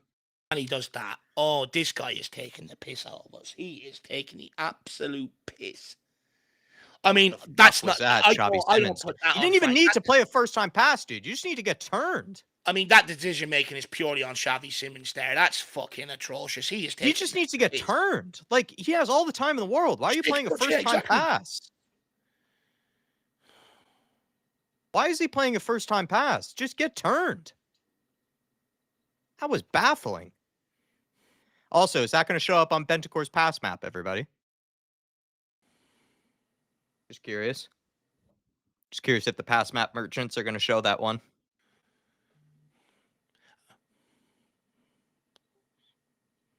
There we go. Come on, Wilson. Drive forward. Come on, play Moani. Play Moani, please. Don't give it to Johnson. Give it to Johnson. Shoot. So flat-footed. So flat-footed. If this goes backwards, there we go. Porro. Star collects it. Put it in, please. Xavi, come towards it, man. Van de Ven, now that's a simple ball to Xavi. Ref, get out his way, you dumbass. There we go. Good ball. No, not a great ball from Wilson. Lovely from Wilson. Simmons. Moani! Oh, Moani! That was the moment. Oh, Colo. Lovely football. Lovely play from Wilson Odebear. It's brilliant from Wilson. Look at that touch. Here. That's brilliant. Look at that touch he plays to Xavi. Xavi, good layoff. Oh, he's got to score. Xavi made the right decision. Oh, that flick from Odebear. Him and Xavi there showed some lovely link-up play. That's great play by Xavi and Wilson. That would have been the goal of the season, really, knowing Spurs. Everyone in the stands was waiting for that one to go in. we have had a few clips. Like there was one against Newcastle where we had one unbelievable move all game and fucking again the finishing lets it down. Well, this is a prime example though. When we do play forwards, like We we can are get at them. carving them open. Like Yeah. you just have to be brave enough to try it. Like that's the thing. So it's a bit down to the manager, and I think it's also a bit down to the players. Like the players don't seem brave enough to do it, which is on them. But also the manager then needs to encourage that bravery. He needs to tell them, Yeah. listen, like it's okay if you mess things up. It's okay if you lose the ball in the Yeah. final third. So that's the thing, because when we do attempt these forward passes, Dave, like we do all of a sudden open things up. But I do So no, I I think it's agree two, with you. Like, really. I for think me, it's they're manager there. and player there. For Yeah. me, they're there for the taking for sure. Look, the attacking moves isn't all on Thomas Frank, but like a lot of what we've seen this half, it's playing for the percentages, it's playing for the margins. It's no risk. It's keep recycling the ball until something opens up. Do you know what I mean? And it's like sometimes you got to force the issue. That's what great attacking teams do. They force the issue. Yeah. You know, we're too happy at I times. just Like, where's Frank out on the sidelines yelling at his players? Pass fucking forward. Do you know what I mean? He's happy with this. And like to your point, when we do go forward and we do go at them, we are carving them open.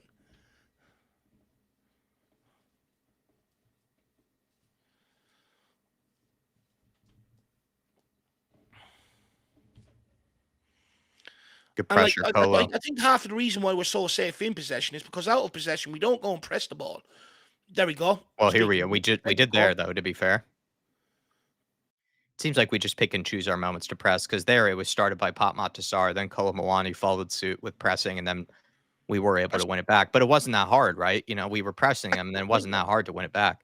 You know, that's the first time we've seen it this half. You know what I mean? The other times we sort of sat off them, and it's sort of like they're not great at all. Like our goal, they literally gave us the ball back without any pressure.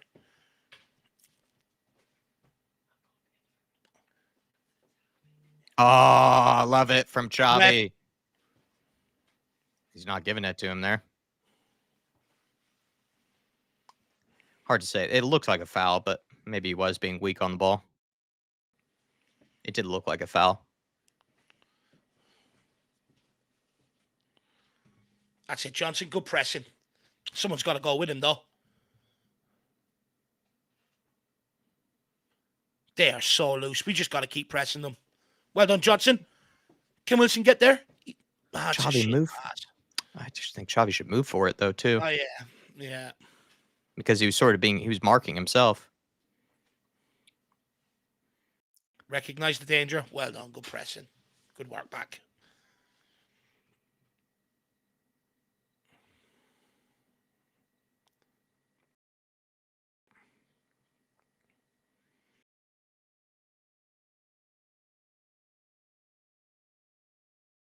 Copenhagen. Trying to come down this right-hand side. Spurs blocking it up, forcing them to rotate across the football pitch.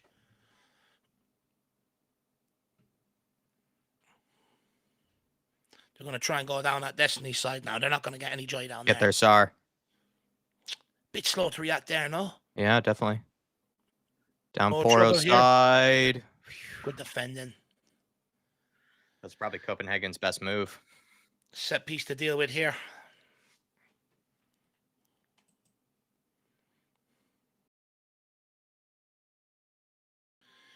Gadu, you can say the manic pressing is great and it always leads to injuries. Look how many fucking injuries we have when we sit off teams. There's too much made of that. Pochettino had one of the toughest regimes no one ever known at Tottenham Hotspur. Players weren't complaining then, were they? Weren't complaining about injuries and stuff. It's also just the nature of the game now. Most teams do press. Just deal with this set piece. It's not a great one. Straight into Vicario. Good catch, Vicario. Good catch. Working on his catching practice today. Yeah, some good catching practice for him. That was a shocking corner. That's two corners they pushed straight into his hands. They must be trying to mimic us from the weekend. The doggy, just play him. It's got to go forward, Pappy. Lovely, Sar. Oh. This is kind of us. That's the difference between us and other teams. Like any other team, you sort of see them be able to complete that they pass. break. Yeah, they break there. They're gone. That's where sometimes I do blame it on the players. Good touch, Pedro Porro. That was dangerous. Hell of a fucking touch. Spurs high line there was getting caught out.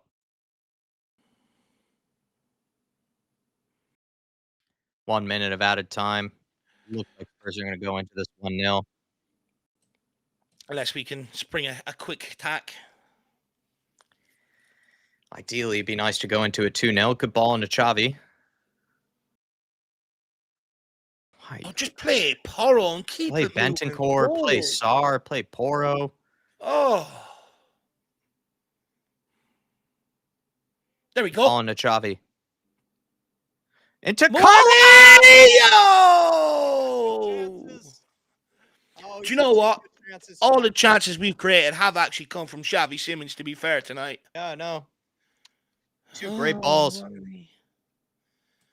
It's much better. I mean, now, like, halftime here, everybody. So do give us your thoughts on the game, please. Give us your thoughts.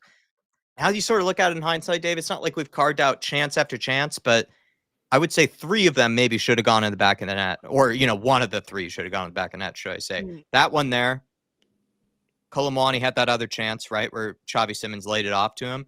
But then there was that other one where Wilson Odebear, right, played it in behind for Johnson. And then Johnson had the touch of an absolute truck and terrorist and then wasn't able to do anything with it, and it went out of play. So you could say, like, Spurs probably should be 2-0 up if you look at, because those were all really good chances that you think better teams would be able to put away. But I think maybe the slight issue is we just don't seem to have that endeavor or that bravery to continue to play forwards, to continue to sort of put the pressure on. If you kind of get what I mean. Like, I think Spurs have created enough. Spurs have created enough to go 2-0 up, but it's not like we have really put the, you know, what is it? You know, put the foot to the pedal, put the foot to the floor, really, in terms of the gas. You know, that's what it kind of is. Because it seems like when we do try these things, we are creating, and we are creating good moments. So I just think if we just did that a little bit more, we should be 2-0 up. It is down to a lack of finishing, but also I think just show a bit more bravery, a bit more sort of endeavor. I think you probably do find yourself 2-0 up in this game. So look, a mixed bag for me, really. In the first half. It's been a bit of a mixed bag. Am I entertained? No, but we're winning, so can I complain? Absolutely not. I think for me, I think the stats tell the whole picture here, Jack. I'm just going to sort of bring them up here now, but you know, we're 1-0 up to the good, which is always good, you know. And you look at this, we've had 69% possession, they've had 31%, we've had 297 passes, they've had 101, which alludes to how much we're dominating the ball. But here's the big one. They've had 5 shots with 2 on target. We've had 7 with 2 on target. So with a lot of the possession, we're not doing an awful lot off the back of it. Now, take your point. We created a couple of chances there towards the end. Mawani missed 2 big opportunities. But in hindsight, for how much possession we've had, to your point, you'd like to see a bit more aggression in possession. A lot of that has just been rotated right in front of them, left to right. And this is the sort of shit that is pissing Spurs fans off. This is a home game. Yeah, we're winning. But fuck me, they're absolutely useless. When we've pressed them, they've given us the ball back. Yeah. Go and do that more. When we've actually gone at them with a bit of intent on the ball, we've ripped them open. So go out there in the second half. There's nothing to be afraid of. What you're seeing right now is a team that's gotten one up against Copenhagen and shown them too much respect. We've gone safe. We're starting to play across the back line, take no risk because we're trying to manage the game. This is fucking Copenhagen. Fuck that. Go at them. Yeah. Let's put them under pressure and let's go and score more goals. They are there for the taking. We need that confidence moving forward with bigger games coming up. But look, what I will say is a bit of praise for Xavi Simons tonight. Don't get me wrong. There's been some stuff with the back flicks and stuff like that has pissed me off. It's like, who do you think you are? However, the 3 best chances created, the 2 for Colomwani and the Johnson goal, have all come from him being direct, playing in behind. Yeah. So in fairness to Xavi Simons, probably should have 2 assists.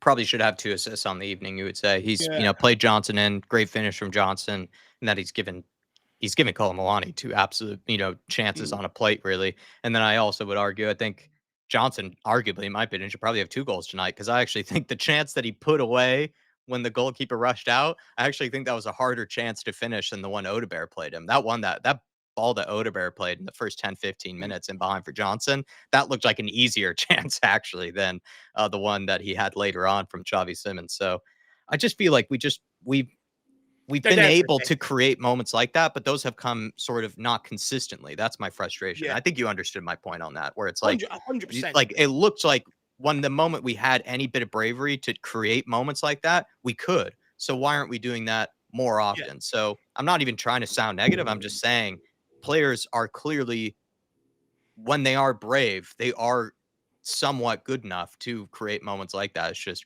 why aren't we doing it on a more consistent basis? And then that's where I think we would be 2-0 up. Granted, though, maybe same problems from last season, which is not that clinical of a team either, because you would say a more clinical team puts away some of those 2 or 3 chances that we did mention. No, 100%. 100%. And look, they've been very good chances, by the way. The two Moani ones. Just wish more of those happen more often is maybe my point. Yeah, a little bit more often, I think at times, I remember at one stage we had the ball in the crossing position, it ended up back up the carrier's feet. Yeah. That's where, like, I'm not being funny, but this is a game where you can go at them, you can take them risks, put them balls in the box, send people after it, because I'm not being funny. They're just going to give you the ball straight back. They haven't shown any quality. They haven't shown anything. They've been so open when we've been in possession, and, when they've been going forward, they haven't exactly threatened our goal. They're able to get into our box, but they haven't really laid a glove on Vicario or anything like that. And that's where a little bit of my frustration comes in. But look, I suppose, the good thing is Moani's been fashioned a couple of chances, which is good. Xavi Simons looks like he's gaining a little bit of confidence from tonight, which that's what tonight was, a confidence sort of exercise. Udebur has shown a bit more quality on the ball, a bit more end product than maybe what he has, that lovely link-up play with Xavi Simons. So I guess tonight is about that sort of confidence-building exercise. Hopefully we'll go out in the second half. We can put them to bed, go and get 2, 3, and 4, and then all of a sudden you've got players that are in rip-roaring confidence heading into Man United. So we've got to capitalise on this now and go and finish this off. What I don't want is showing these fuckers any respect in the second half. Absolutely. Leighton Evelyn saying this is a weak team. It's better from Spurs, but still not good enough. I kind of feel that, probably think that summarizes kind of well, actually, Leighton. My fellow happy clapper. Shane O'Neill saying 2 sitters missed from Kolo Muani and Xavi tonight, as bad as he's been at times. Denied 2 assists. I would definitely agree with that. Ed Sweeting saying last 20 minutes has suddenly given me a bit of hope in Xavi Simons. I'd like to see him come out in the second half and absolutely smash in a goal. Definitely agree there. Sean Mack saying, can we just hire someone that breaks curses? Maybe Thomas Frank can be the guy. Jacob Anderson, member for 45 months, elite member as well. Absolute legend, Jacob, saying, Kolo Muani is killing us. I am glad to see Xavi playing a lot better, though. I won't complain too much because we are winning, but we still need to take more shots in this game. Get a striker in January. Come on, you Spurs. I think it's tough for me with Kolo Muani, Jacob, because whenever we've watched him play, he's a lot better than Richarlison. His movement, his hold-up play, I'd actually argue, which is crazy to say this, he's actually working harder out of possession than Richarlison has recently too. But he did get 2 chances on a plate there to put away. And that's where it's tough, because Richarlison has also had some absolute sitters, that he's just not been able to put away. So it almost is like with Kolo Muani, maybe it is just he's gotten so little service over the past few games that now he's kind of snatching at them. So I'm a little torn here, because I do feel like he is a lot more useful than Richarlison in recent games, but he's got to put away one of those chances, to be fair to your point there. He's got to put away one of those. 100%. But look, to be honest with you, I think if you fashion chances from Muani, he's going to score your goals. He looks good. I'm not really too concerned. I think it's just about keep getting in the positions, and he will start putting them away, in my opinion. Yeah, I agree there. But to someone's point there, I think you said, we read out that someone was saying, we need to take more shots. We need to buy this in January. Reality is, not taking shots, that's an instruction. It's something that Brentford were the lowest at, when in Thomas Frank's time in charge. And it's also the exact same at Tottenham Hotspur. We're third from bottom in the Premier League in terms of shots attempted from outside the box. So that's more on instruction rather than players not willing to do it. Yeah, no, I agree with that. Limpy Down Under saying most of Copenhagen's shots have been from distance. To be fair, lesser known saying Xavi, Odegaard, Udogie, RKM, much better today. For me, the players, maybe I don't think it's any bias, actually. I do like Odegaard a lot, but I would actually say the best players have been Udogie and Odegaard in this game. I think they've actually offered a lot. I think they've been less guilty of the sideways passing, the backwards passing. I think they have been brave on the ball. Udogie and Wilson Odegaard. Chunky Cheeks, Xavi, Odegaard, Bentancur are levels above of what we've seen. I think Xavi has really grown into the game. It just seems like the more that he's being fed the ball, the more that he's able to create. At times, though, he can be frustrating. I've been more impressed with Odegaard and Udogie this game. They seem to have a real chemistry with each other. And with Odegaard, what I mentioned before, even a ball was kicked. Perhaps what Frank likes about him is that he is a bit like Kudus, where he's not as strong on the ball as Kudus, don't get me wrong, but he is willing most of the time to try to get forwards, to try to cut inside, take it down the byline, look to take it past his man, look to create a pass, look to sort of be brave on the ball. Whereas you look at Johnson, every time he receives it, looks to play it backwards. You see other guys in the team that are not even wingers, but midfielders seem to always want to play it backwards. What I like about Odebear is that even if he makes a mistake, he doesn't seem to let it get to him. He kind of doesn't hide, really, is maybe what I'm trying to say. He actually looks to try to make something happen.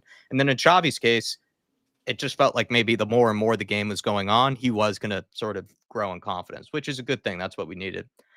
Sean Maddox saying Johnson's touch on that first chance shows the lack of quality and how it's killing us in terms of offensive play. Nice to see you agreeing with me there, Sean. And then Jerome saying with the super chat, big up to you, Jerome. Really, really appreciate the generous support they've shown us in the last few days, man. And just, of course, in general.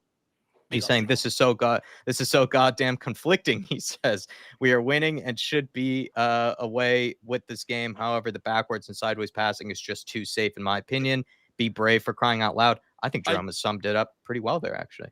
Understand where Jerome is coming from, because you got to take into account the quality of the opposition. I agree with a lot of what he said. You know, it is only Copenhagen, and the fact that we're talking about a couple of chances. You know, I get what Sean is pointing to about Brennan Johnson. You know, that shows the lack of quality, but we haven't done anywhere near enough for possession. We've created 2 more shots on goal than what Copenhagen have, and we've completely dominated them in terms of passing, in terms of possession, and you know the chances we've created. It's been good play, but are we going to get? Are we going to create them chances to get up against a Premier League team that have a better midfield, a better forward line, you know, better defence and stuff like that? So that's why I'm not going to get too carried away by what we've seen. But at the end of the day, I suppose all you can ask for is for Xavi Simons to show glimpses. He's done that. Milani to show glimpses. He's done that. Odegaard to show glimpses. He's done that. And that's what this game is about tonight. Look, this second half, I think this will really show us what Thomas Frank is all about. I think they're there to go and kill. If we don't do that and we sit off and we sort of manage the game and show them a bit of respect, then I think you will see more of the same shit that we've seen going forward. I'd like to see Thomas Frank take the fucking handbrake off and say, guys, go and kill them. This is a confidence booster. We need you with bigger games coming up. We need you, Xavi. We need you, Milani. Go and build confidence. Go at them. Take the handbrake off and let's go murder them. I think they could have easily had 2 goals in this game in the first half, and then you would be in a very comfortable position. They're going to have to, like you say, take the handbrake off, push for that second goal in the first 15 minutes. But it looks like they were capable of that in the second half, really. Like, I think Spurs should be 2 goals up. And that's down to our good play, but that's also just maybe a slight criticism of the fact that when they have tried things, they have created good little moments. And it just feels like if they just showed that endeavor, showed that bravery a bit more often, I think we should be 2 goals up, really. So it's a criticism, but also a bit of a seeing the positive at the same time. It's like when we do play forwards, Jerome, we do look good. It's not amazing. There are teams that do look a lot better when they play forwards, but when we do try, we do have some capable players of creating things. It's just there are lots of times where we fall into this lull or this sleep, to not do it. And I don't know why that is. And I think that is slightly down to the manager, really. The manager needs to encourage them to continue to try that, continue to try to make things happen. Even if it means you're going to give the ball away in the final third near the opposition box, who cares? This team looks like they're for the taking. You don't have to worry about being counterattacked or transitioned on. They don't really look good enough to do that. But the longer you stay 1-0 up, more chance that, you might get punched in the mouth with just a random goal. So I think it's up to Thomas Frank to tell them, like Dave said, take the handbrake off 100%. And look, we can sit here and say, oh, we've looked decent and all. I'm not being funny, but most teams in the Danish league have scored against Copenhagen. Karabakh beat them 2-0 as well. And by the way, Karabakh created less chances than Copenhagen that night. So they're not that great. That shows you the level that we're up against. So even if we go and bag another one, I'm not going to get too carried away. If Karabakh are beating them 2-0, we should be beating these 4-0. Yeah, no, I definitely agree.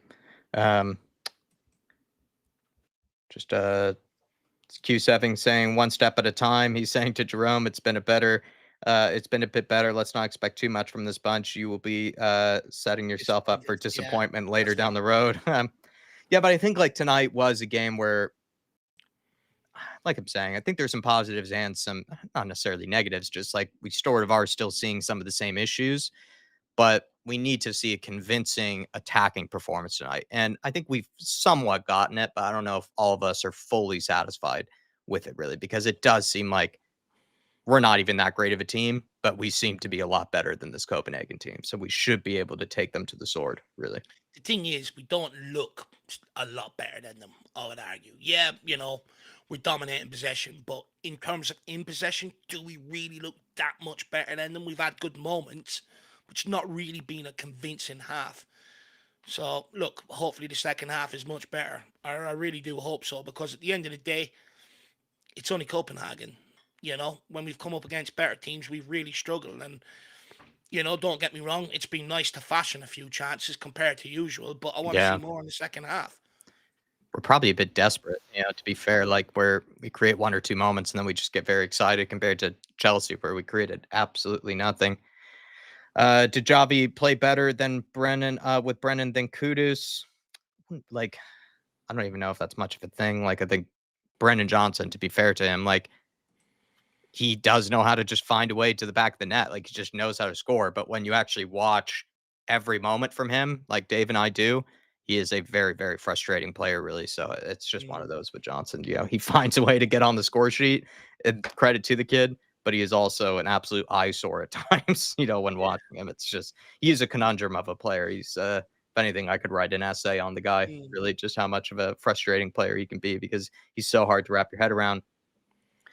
Just need to turn the dominance into more goals in the second half, Yeah. says J-Mac. 100% agree. You do that, it's a good Saying night one overall. word, jugular. Yeah, look, you do that, it's a good night overall. Many people won't walk away with complaints, Just go and gloss up the scoreline a bit, or go and build confidence, It's sort of like, again, I go back to the Doncaster game. I know we won that 1-3-0, but they were there to go and slaughter, and we didn't do it. Sometimes we're too nice, too respectful, and that has a knock-on effect. Then in other games, because then you don't feel as confidence and stuff like that. So for me, Yeah, it's really about building the confidence here and going and getting that second, going getting that second and third goal. Because if we don't, I don't think it's a performance that's really going to convince anybody that anything's changed. yeah. Win that, well done. Let's go, Uderber. Good battling. Here we go. Come on, Wilson. Come on, Destiny. Play Wilson. Good ball. Here we go. That's more like it. Here we go. Come on, Wilson. Get the head up. You've got three options. You've got to find one. Good ball. Wilson. Oh, lucky. Good defending. Tough finish there. That's a tough finish. Defender got across quickly there. Johnson looking for a penalty here, maybe. Let's have a look. Because if he did get his ball if he got his foot to that ball first, then there could be a shout here.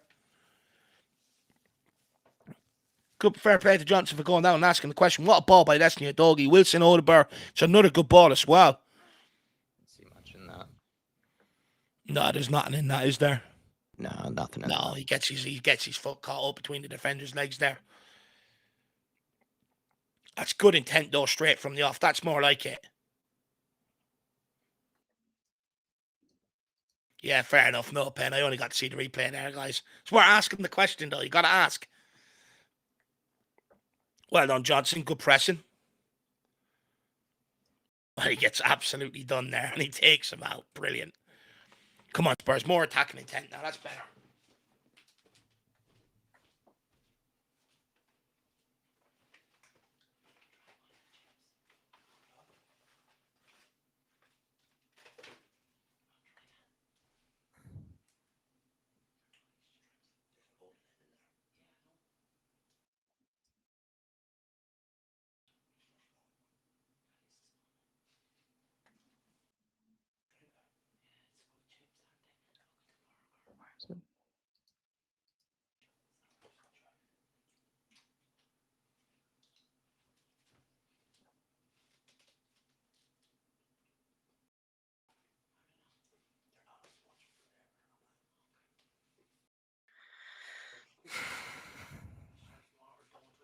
A lot of trouble with this clock here.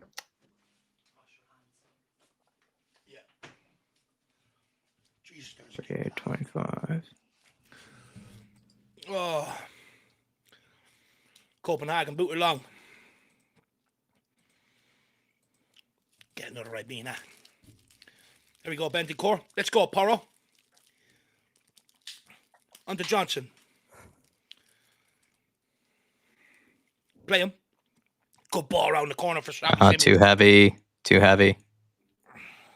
Keeps it in, though. Fair play. Oh, whip it in, Pedro. One of you whip it in.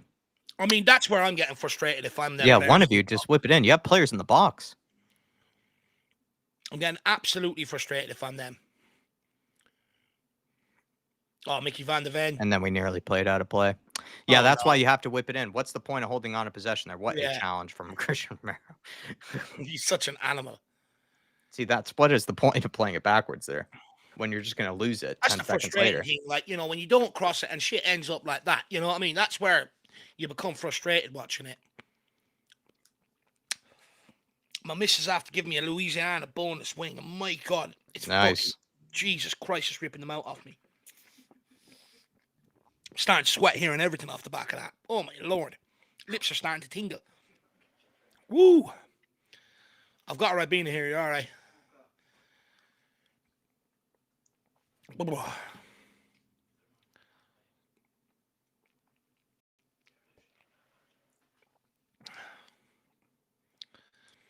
fact I can't handle Louisiana shows my spice tolerance. Yeah.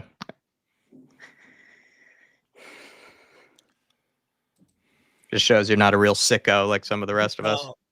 Honestly, I see when you see people do the like the chili peppers and the hot chili chip challenges. If that was me, I'd end up in A&E. I'd be bathing in a fucking bucket of ice cream. Richie getting warmed up. Another 60 odd minutes from Mawani, and then Richie's coming in. Might sense a goal here for him tonight. He's intently going through his warm up though. You want to see Colo score though. Colo needs to grab a goal tonight because I do think he's looked good. Jacob, I understand what Jacob was saying earlier that he's missed 2 big chances, but I do feel like he offers a lot more than Richarlison at the minute. Hell of a lot more for sure. Well on, Poro. Got away with that one there. Oh my Lord. Oh no. They're so afraid of Romero. It's unbelievable. Well, just my point is with Richarlison is that he doesn't offer anything hold-up play or even defending-wise because for some reason, he's just not willing to press. And then in possession, he's just been useless. And then when he has had chances this season, he's literally whiffed them. So, and he's had a few one-on-ones this season that I can recall that he's not taken advantage of. Whereas with Colo, he's doing everything else but the finishing. And he's working hard. Come on, please drop. Please drop. What a touch. Lay it off. Mawani, you're unbelievable. Come on, Wilson. Let's go. Thank God for that. Boys. I was starting to sweat from the eyeballs from that chicken wing, and that goal is now making it look like I'm crying with joy. That is unbelievable play. What a touch from Kolo Mawani, by the way, to take that out of the air. That is unbelievable. His first touch is insane, actually, at times. That's what I mean. Kolo is offering so much more. All made by Kolo Mawani. See, this is what I'm saying. They're shit. Just go at them. Just press them. Show them no respect. Run all over them. They're useless. What a freaking touch from Kolo. Pedro Porro. Well, he's on side. Yeah, the guy there is that fullback's keeping him on. Good ball by Porro. Look at the pressure he puts on here. Look at that. Doesn't give up. To pluck this one out of the air. That is unbelievable. Look at that. And the unselfishness to lay that exactly. Off as well. Because I'm not gonna lie, I wouldn't pass that. So fair play to him. I would have probably tried to flick that into the net or something. To be fair, but that is bloody unbelievable touch. And then, like you said, the unselfish play just for Wilson to roll it home. That's more like it. Come on, Willie. Oh, we've done what we've asked, Dave. We showed the endeavor to go 2-0 up straight away. Now Spurs go are comfortable again. Here. Exactly. Let's go again. We want to see goals tonight. Wilson's loving that one. You can see what that means to him. Score a third. He could probably throw on some of the youngins. Oh, who's that? Destiny Dog. That's unbelievable defending. Exactly. Get a third. Let's get Kieran Menton on. Good defending there from Destiny. That is unbelievable. Endeavour, work rate, control, composure, absolutely everything there from Mawani. That is absolutely unbelievable. Imagine with Charlison trying to pluck that ball out. Yeah. Would have gone out of play. Imagine. Even Johnson it would have ended back at the carrier. It would have come off his boot and ended up back at the carrier, for fuck's sake. He would have ballooned it out of the stands. Yeah, Tyler, Richie would have tried a bicycle kick. Yeah, to be fair, he probably would. Or a chest or a shoulder or something like that. Or like he'd probably stand there and do the pigeon celebration and header in while he's doing it or something. It's too easy. Great to see Kolo Muani there. I mean, it feels like a goal for Kolo. I know it was a goal for Obear, but it feels like a goal for Kolo. Yeah. It's his goal, really. He created out and went and pressed the goalkeeper, won the ball. I mean, absolutely just plucked it out of the air. It's beautiful. I mean, Jesus is looking down on him and saying he's going to heaven after that touch.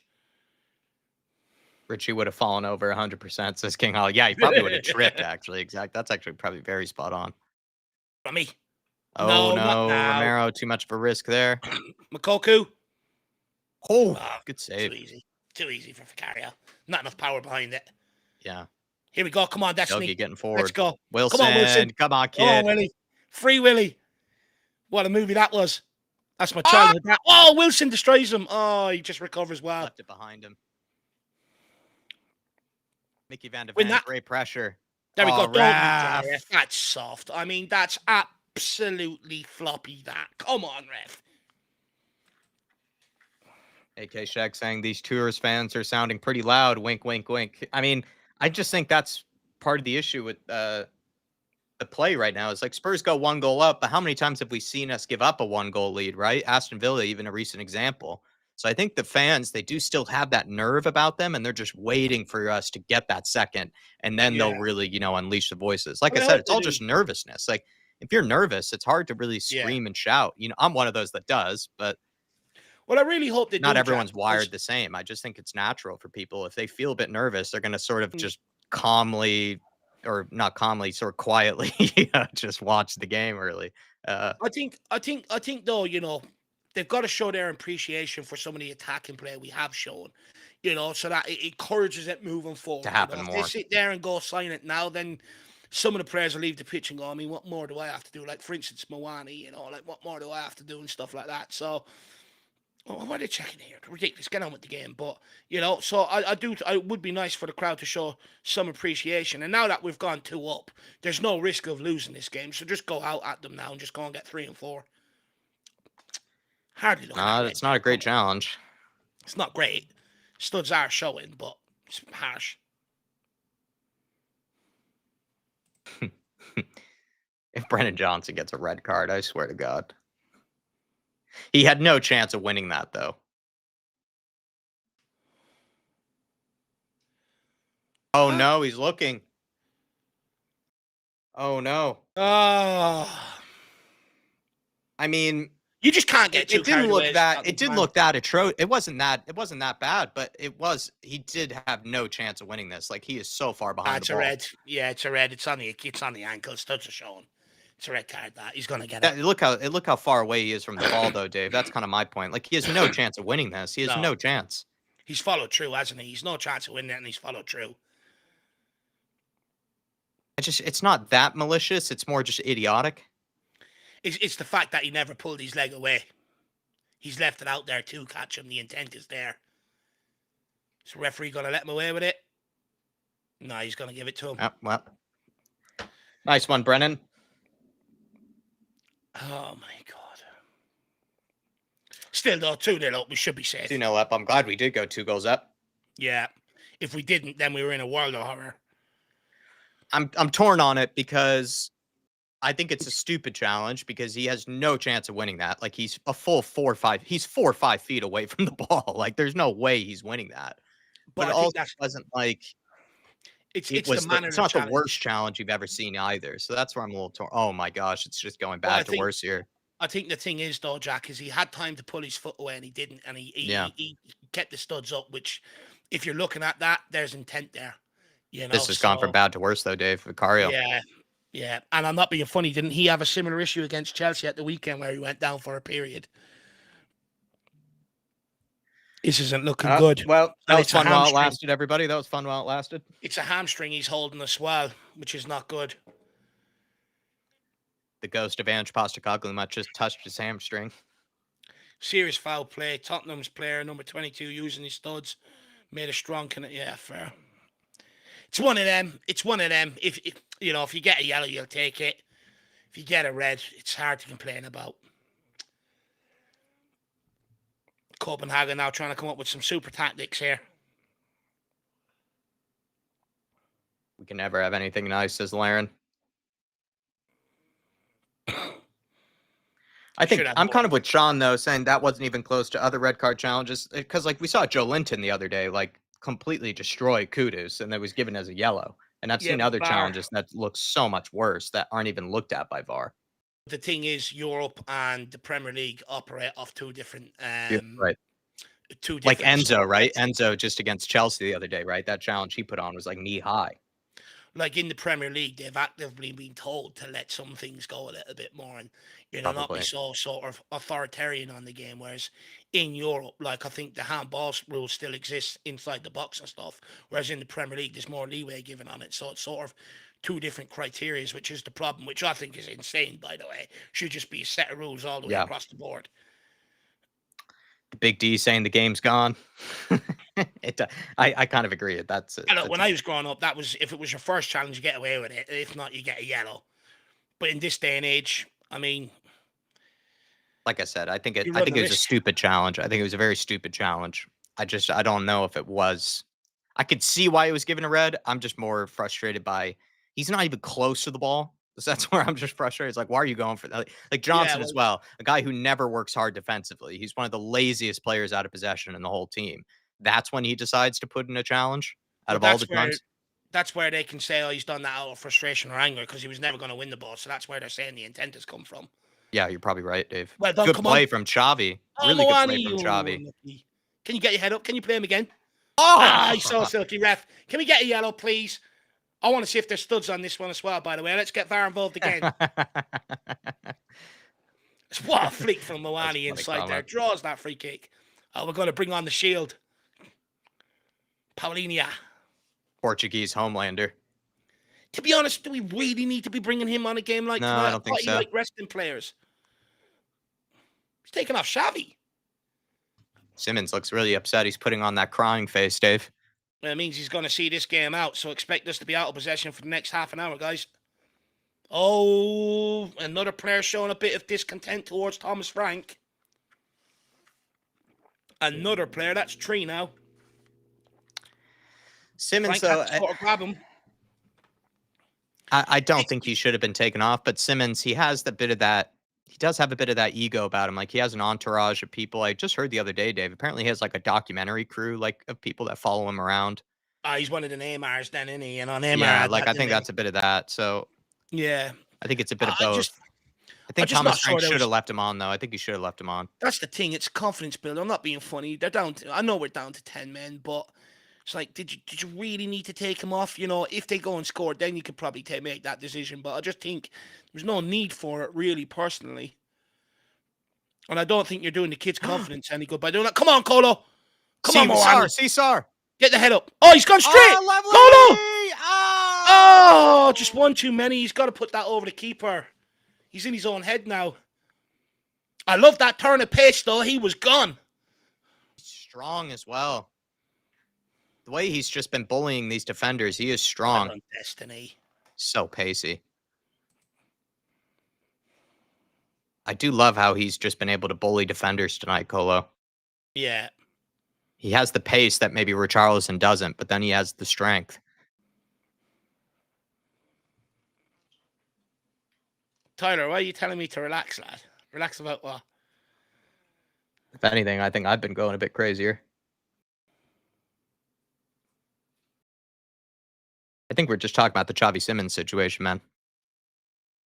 I'm kind of torn on it. I could see why he's taking him off, but I also feel like he was having a good game, and you wonder, it's torn really, because maybe tactically it makes sense, but also you maybe want to risk just leaving him on for another 10, 15 minutes just to give him that confidence, give him that belief. Yeah, personally, I just think you maybe leave him on for another 10 minutes. Yeah, at least. And I just think, oh, he's saying about the Xavi and Frank thing. Look, all I'm saying is the media are going to pick up on it. Fans are going to pick up it. That's the third player in 2 games showing signs of frustration towards Thomas Frank.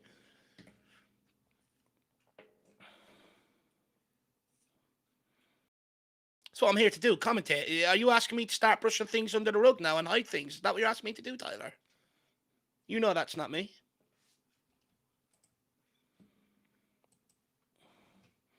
Lee Harvey, member for 21 months. Evening, Dave and Jack. Well, at least Johnson won't be available for the next few Champions League games. Come on, you Spurs. Unfortunately, Lee Harvey, kind of need him with the amount of injuries we have right now, to be fair. The only other attacking options were Charlison. Sort of dropping out left, right, and centre now at this moment in time. Lee Harvey, we can't afford to have any injuries. I know he's limited, but at this point, it's just about having bodies available to pick from. But this is why I go to show rotation doesn't exactly, stop you from picking up injuries and stuff like that. And that's why I think this whole rotation thing is a little bit flawed.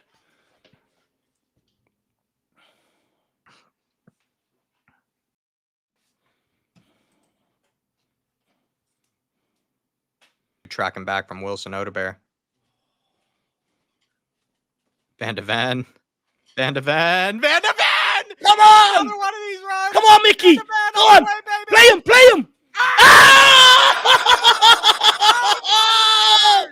Hey, Mickey, you're so fine! You blow my mind! Hey, Mickey! Hey, Mickey! It's like a sunny goal. It's like the Puskas winner against Burnley. Mickey Van de Ven, Mickey Van de Ven. Oh my Lord. This guy is just incredible. He just picks up the ball and just goes. He done it against Man United last year, and he's done another one. This is definitely got to be a Puskas Award winner. Oh my God. Unbelievable.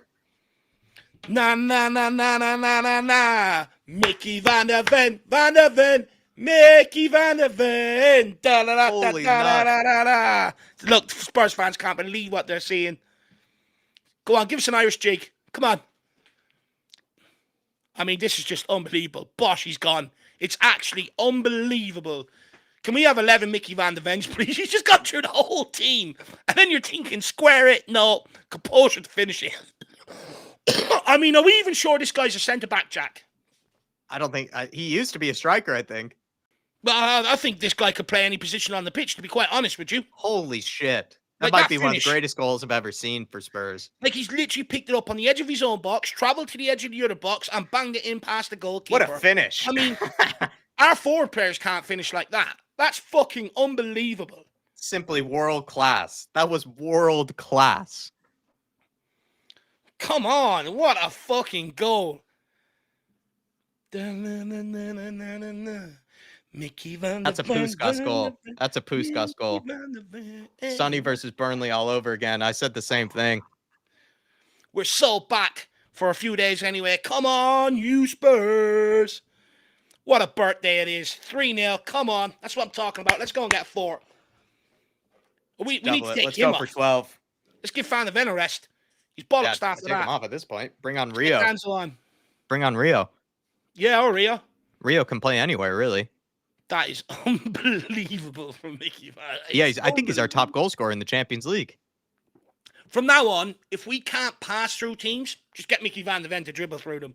I think you got to start considering playing him on the wing. Left back, maybe. Sort of forward like that all day long. Wilson.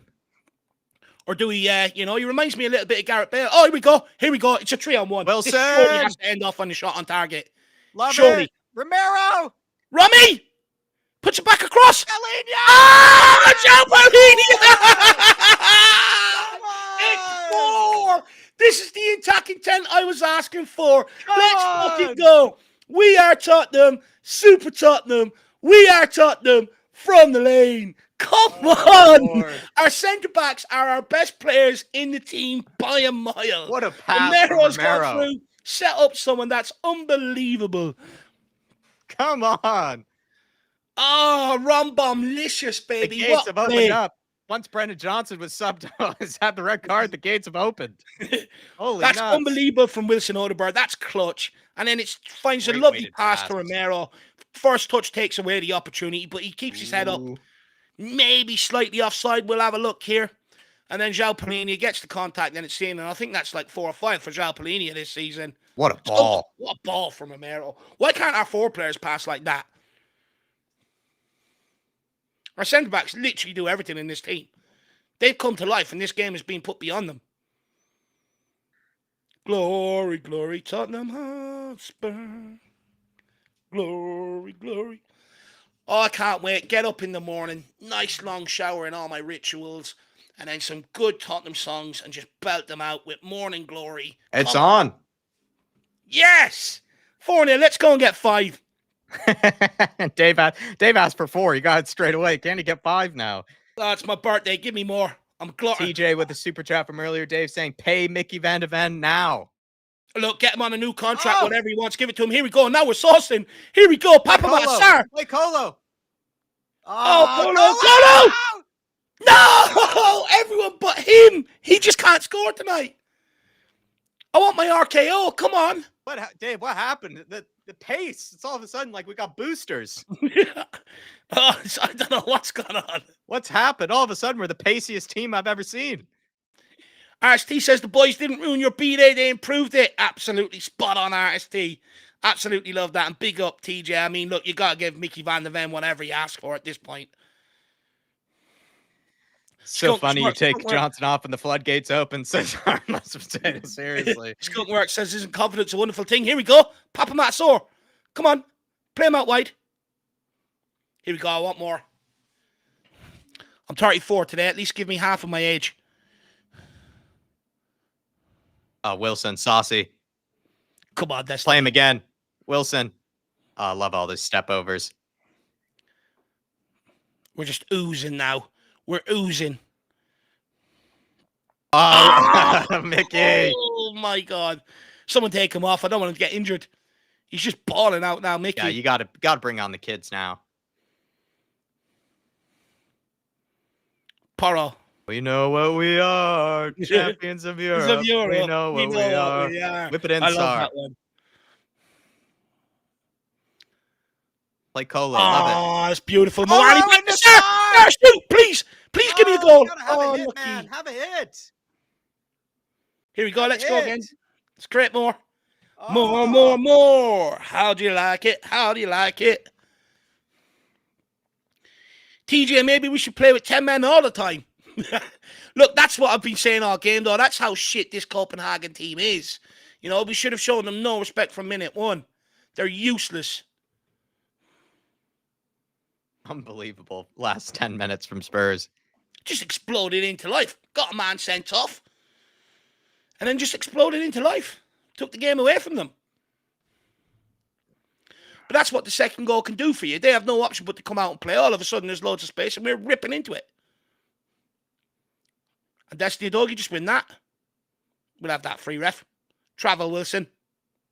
Be my travel guide. Good play. Oof. Got disappointed there. I wanted Mickey to take a touch and go on another run. Look at this. I mean, oh my God. It's one of the greatest goals. He's gone through all of them. It's the pace and the power. But I love this the most. I mean, it's one thing having that, but for a centre-back to show that composure, running through on goal and finish it the way he did, considering some of our forward players have made finishing look so difficult, is fucking unbelievable. Do you know what? I'm starting to think, are we seeing a Gareth Bale reincarnated? Because he started off at left back, put him to left wing. You never look back. Did we need to maybe move Mickey Van de Ven? People saying he needs a pay rise. Big up, Matty. Good to see you. Stefan Blois. Good to see you, my man. Good contribution last night. Danny Larson. Brilliant. Cole Moani, very good performance from Colo. Yeah. Everything but the goal was there. Everything but the finishing, but it seriously offers so much going forward. There's an opportunity for Richie to bag a goal here. Now, again, don't want a point score, but this is where the sort of rotation doesn't make sense to me, because he has the opportunity to protect players tonight. He's brought on Spence, Danzo, you know. Yeah, he doesn't really need to, doesn't he? Youngsters. He doesn't need Bring to on take the youngsters. Doesn't need to take this risk, given we have a load of bodies down at the minute. 4-0 up. So I don't want to hear anyone saying about rest anymore when he's bringing these players off the bench tonight.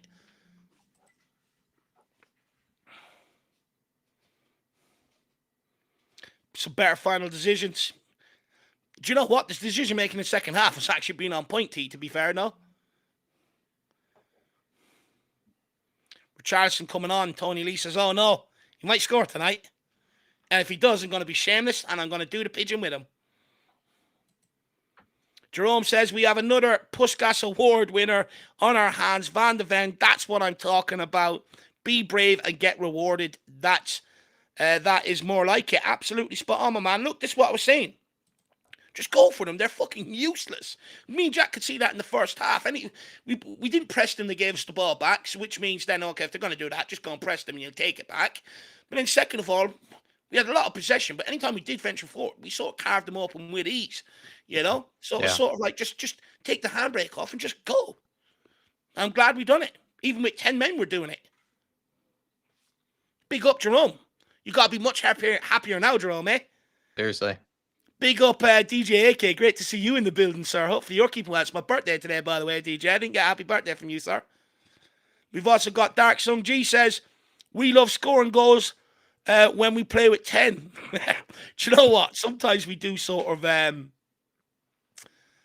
we don't hunker in. We sort of like all of a sudden we like get desperate. Just put more past. It's funny, Dark Sung G. 100% right, dude. Sometimes we are better when we go down to 10 men. You know, we see better performances or at least more committed performances. But that's a weird thing in football, though, isn't it? Sometimes, you know, you hear players say playing against 10 men is harder than playing against 11. Then we've got IAZ says, chill, Dave. They aren't useless. We just dominant. No, they're useless. They are useless. It's up to us to make them look useless, though. Yep, absolutely. Look at that cockerel in the night sky. Oh, if that's not stiffy material, I don't know what is. Look at that. That needs a good polish, though. Stadium looks beautiful. Oh, no better night than N17 under the lights.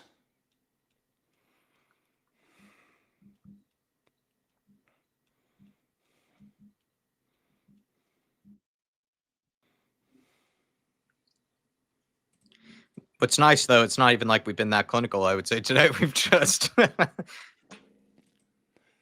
Now, we actually could probably 5-6. We actually really could have 5-6 tonight. Well, that's the thing, Jack, right? You come away now that we've glossed up the scoreline and you go, oh, that could have been 6, 7, or 8. You know what I mean? And all of a sudden, it's been a great performance. And that's the massive difference by glossing up the scoreline. Now, all of a sudden, no one's going to talk about how, you know, lackluster we were in terms of the first half in possession. Now, all of a sudden, you come away and go, oh, that could have been 7 or 8. Great performance.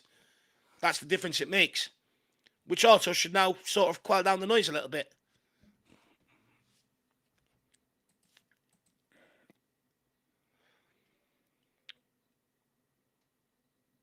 Thank you, Trinidad. Good to see you, my man. Very, very kind of you. And thank you, DJ AK. Very, very kind of you, my man. And, of course, Kilkenny Spurs. Very kind of you as well, sir. By the way, you've got some good Christmas market coming up down there in December that I want to take the missus to.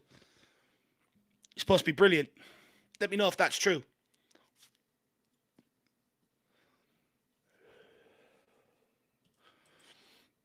And then we have Playful Spurs says... Evening, lads. This is a good result. Since Johnson went off, we have looked better. Happy birthday, Dave. Great result to celebrate. For me, Frank will take us to the promised land. He just needs time, in my opinion.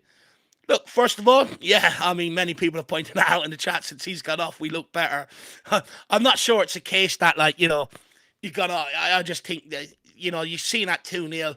Their manager was on the bench trying to come up with tactics, and I think they just went for it a little bit more to try and get a goal and get themselves back into it.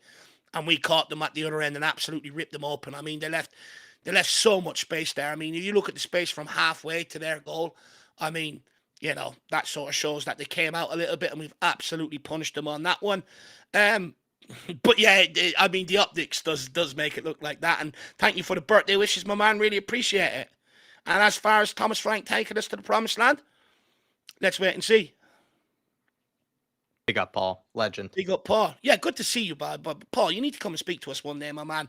You need to come and speak to us one day. Yeah, and we also have Lee Harvey. Sorry, Dave. Happy birthday, lad. Bring on PSG. Come on, you Spurs. Appreciate that, Lee, my man. Very, very kind of you, lad. Very kind of you. You didn't need to apologise, though. But thank you. And look, PSG, I mean, look, they probably already know what we're going to do against them. If we can have Mawani and Kudos playing up front, just like we played 2 up top against them in the Super Cup, gives us a chance. But that's going to be a long, long evening, to be honest with you. I'm probably going to need some matchsticks to keep my eyes open because this is going to be them with the ball.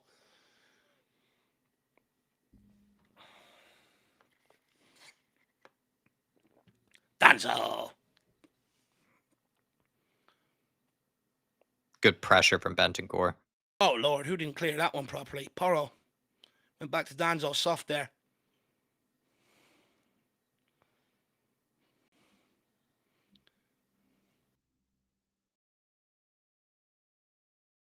Ah, well done, Richie.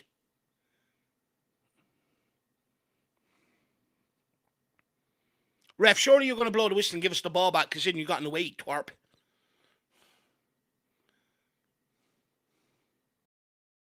Handball. A fifth now before the 90th minute. We're going to kill this off. I can feel it. We've also got R there, S for Syria. Happy birthday, Dave, and cheers. Come on, you Spurs.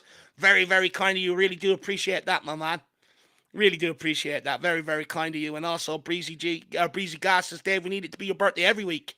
Well, I mean, I don't mind pretending it's my birthday every game. If that's what you guys want me to do, I have no problem. And big up, Matty Bynum. Very, very sound of you as well. Appreciate the birthday wishes from everybody today. It's been overwhelming. It's been very, very nice. I'm a bit of a loser in real life, you know, just to get people to wish me so many happy birthday wishes. Very, very kind of you.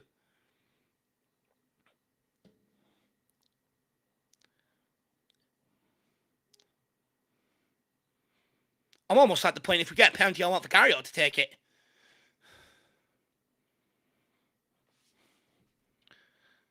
Spurs taking the foot off the gas now. We're 4-0 up. Don't blame them.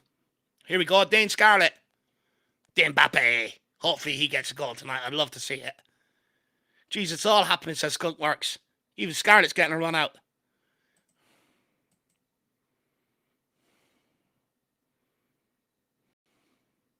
Who's coming off? Well done, Wilson. Great performance from Wilson. Good to have him Good back. game tonight. He deserves that left wing spot against Man United. Come on, Dane. Dane Mbappe, let's go. Thank you, Cooley Sexy Football. Very, very nice of you, my man.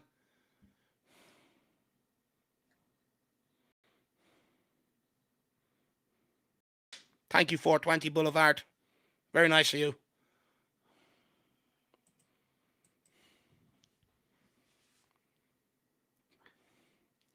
Copenhagen now, trying to save some face here. They're going a bit more direct, putting balls in the box. Go on, Bentancur, that's yours. And again, Good strength. Brilliant. Sorry, too much dribble in there. Okay, you just need to hook that away, man. Straight down. Good catch and practice. Straight down. Vicario's got it, that one.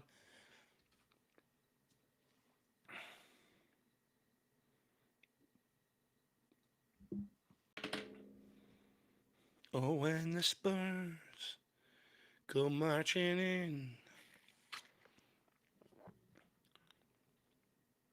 Oh, put Richie in behind. Oh, Copenhagen on the break here. They got numbers. Can Mickey Van de Ven get across and stuff it out? Does enough to put him off. Brilliant. Never a goal kick. I mean, that's one of the wildest swipes I've ever seen. Tango Bin Al-Shida says, Copen, hold that. Copium. Copium Hagen. Oh, I like that. I like that.